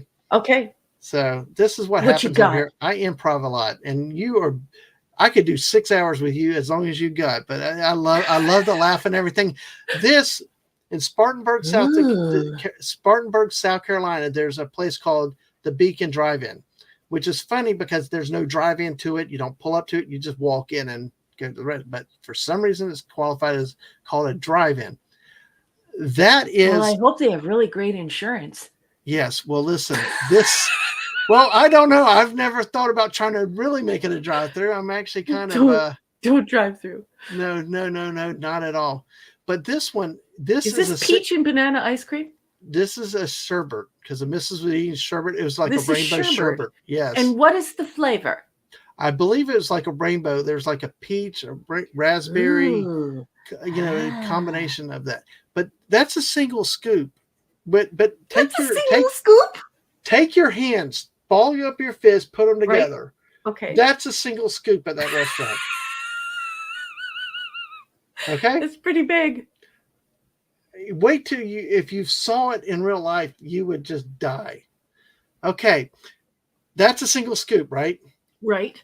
I am about to introduce you, and some of our streams before we talked about food and all this, so that's why I say go back and watch other videos. They are famous for something that they call the pig's dinner. Uh-oh. The pig's dinner. Uh-oh. It is 13 single scoops of ice cream of your choice. Covered with what's that? Say that again. 13 of their One more time. 13, like the number of viewers we have right now. 13 single scoop, their size single scoop of ice cream covered by whipped cream, nuts, chocolate drizzle, and cherries. Did you hear that, folks? 13! The missus said, I wanted a small, and this is what she got. Could be bigger. Yeah, okay, stunning. Okay, wait. 4 of us, the missus, it was my grandma man walking, and the 2 kids and me went on to take on, let me make sure I got it here right, this monstrosity. Now you get, unfortunately, I can't find the right picture, but this is a good chunk of it here. Oh, my. Yes. Oh, my. Pig's dinner dessert. Yes, it's called the Pig's Dinner. 13 of their single scoop sizes of ice cream. And with bananas. Yeah, but there were bananas down on side. It was like a glorified supersized banana. Well, at least you won't get scurvy. No. Hey, Daisy's found a place for the new book club now. Dang. Oh, gosh, Lisa. Right, Lisa? Wow. Hey, the fact I impressed Lisa with the food picture, I'm really happy with that. But you have to have impeccable table manners. But that monstrosity begs for you to just gently put your lips close to it. So you don't like put your lips directly on it, but very close to it, and then just go. I think just suck in all the whipped cream. Well, I think Stunny's got the same idea of face. Oh, well, Lisa said she'd eat 2 bites. I couldn't eat all that. Well, guess what? With 4 of us, like I said, I'm not sure how my pictures are So I'm pulling down. This is another side view of it. Oh yeah, Yeah, let me see. that's dangerous. Hey, I just did a hand reveal and an elbow reveal. So, but hey, that's it. We ended up with the chocolate, strawberry. You can see there's like a cotton candy, or it looks like the rainbow unicorn ice cream I ate. Yeah, there's your banana. There's all the other stuff. Yeah, still like that needed the lip treatment. Where you just go right next to the whipped cream and then go. You just suck in all the whipped cream. I agree. I think that'd be a cool way to eat that one. But that was the pig's dinner. You have to pick off all the cherries too and eat the cherries one by one. You have to get all of the cherries before anyone else gets the cherries. You can never share your cherries. I know. Well, I don't know. Hey, Jill! Hey, anti-derivative Jill. Hello, welcome to you. Jilly Jill. It reminds me of the old Legend of Zelda adage, it's dangerous to go alone. Exactly. Yep. Absolutely. Thank you. And Lisa says it's beautiful. And Lisa wants the cream and the cherry. Hey, there you go. That's what I want. And she says hello to you, Raquel. Hi, sweetheart. So thank you for making over, Jill. I appreciate it. And everybody that's out there, again, we've said it before. If you haven't already, subscribe to the channel, like this one. We've got over 20 likes tonight. Yay! That's the first time. Raquel, you're on a record performance stream tonight. That's we didn't terrific. Have to go 24 hours. It's awesome. But hey, congratulations. Thank you. You're very welcome. Although this could be an idea, putting strawberries over cherries on it, though. So, but here, Raquel, one last one to show you the end. This was what was left. The mint chocolate chip. Mint chocolate chip. That was the only thing we couldn't. Grandma man walking, me and the kids. We just couldn't make it through the mint chocolate chip. Couldn't make it. No. I gotcha. We just pootered out there with that one. But that's okay. You know what? You fought the good fight. Ah, yes, we did. We sure did, and it was fun to do. I would love to go back again. Yeah, like I said, it's the Beacons Dine-In, and ring my bell. Okay, sorry, I'm just goofing off with Jill. No, you're awesome, Raquel. You're awesome. Hey, and since I have here, Mrs. said if she could have eaten ice cream, she would have eaten the mint chocolate chip. So we would have. Yum, yum. In spirit, we finished it. Oh well, thank you for the compliment. But wait, it was huge. That was huge. Well, guess what? Can you imagine eating that after eating dinner there? No, actually, I couldn't. And Jill's laughing. Hey. Well, it's true. Like you walk in there and you have one butt, and so you have one ass. Well, and then you eat that, and then you have a second ass. So you walk into the restaurant with one ass, you leave with two. Oh yes, I know. It's hilarious. Hey, but listen, that's just a dessert. Remember, the big single scoop of the sherbet, the 13 scoops of ice cream. This is my dinner beforehand. This one right here. They called everything. They called it a plenty.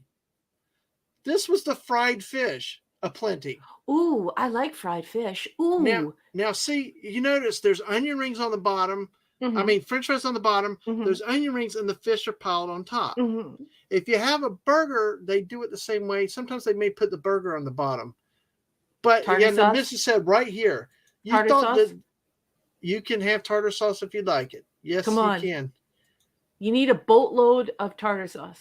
Well, listen, Raquel, take both of those hands again. Okay, take those big old hands. You know that we measured the ice cream. That's right.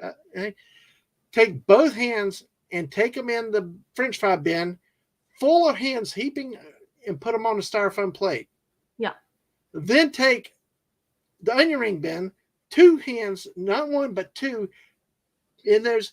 Put them on top of the French fries, and then put your fish or hamburger on. Is that cod or is that tilapia? I believe that was flounder. Flounder? Yes. Oh my gosh. They're eating Disney characters. Yes. Kidding. That's awesome. Because Lisa asked about type of fish. It was not, I know it was not tilapia, because I think in that part of South Carolina, they would not have been caught dead serving tilapia.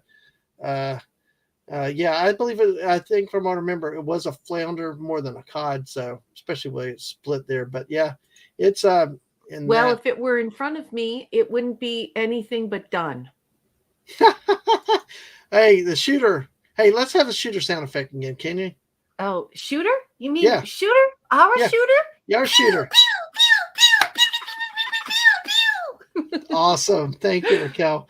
And hey, stunning saying Disney's eating their own characters, just like you said. Right? I know. Stunning and brave Megatron. Yes. I Stunning like. and brave Megatron. All right. Love the voice work, Raquel. You You can't called take me the radio cardiac. out of the girl, like you said earlier. Yes. And that's what, I should have called it cardiac arrest on a plate. Yes, So, yes, yes. I was reading that. all That's right. good. That's good. Now, oh gosh, now Lisa's.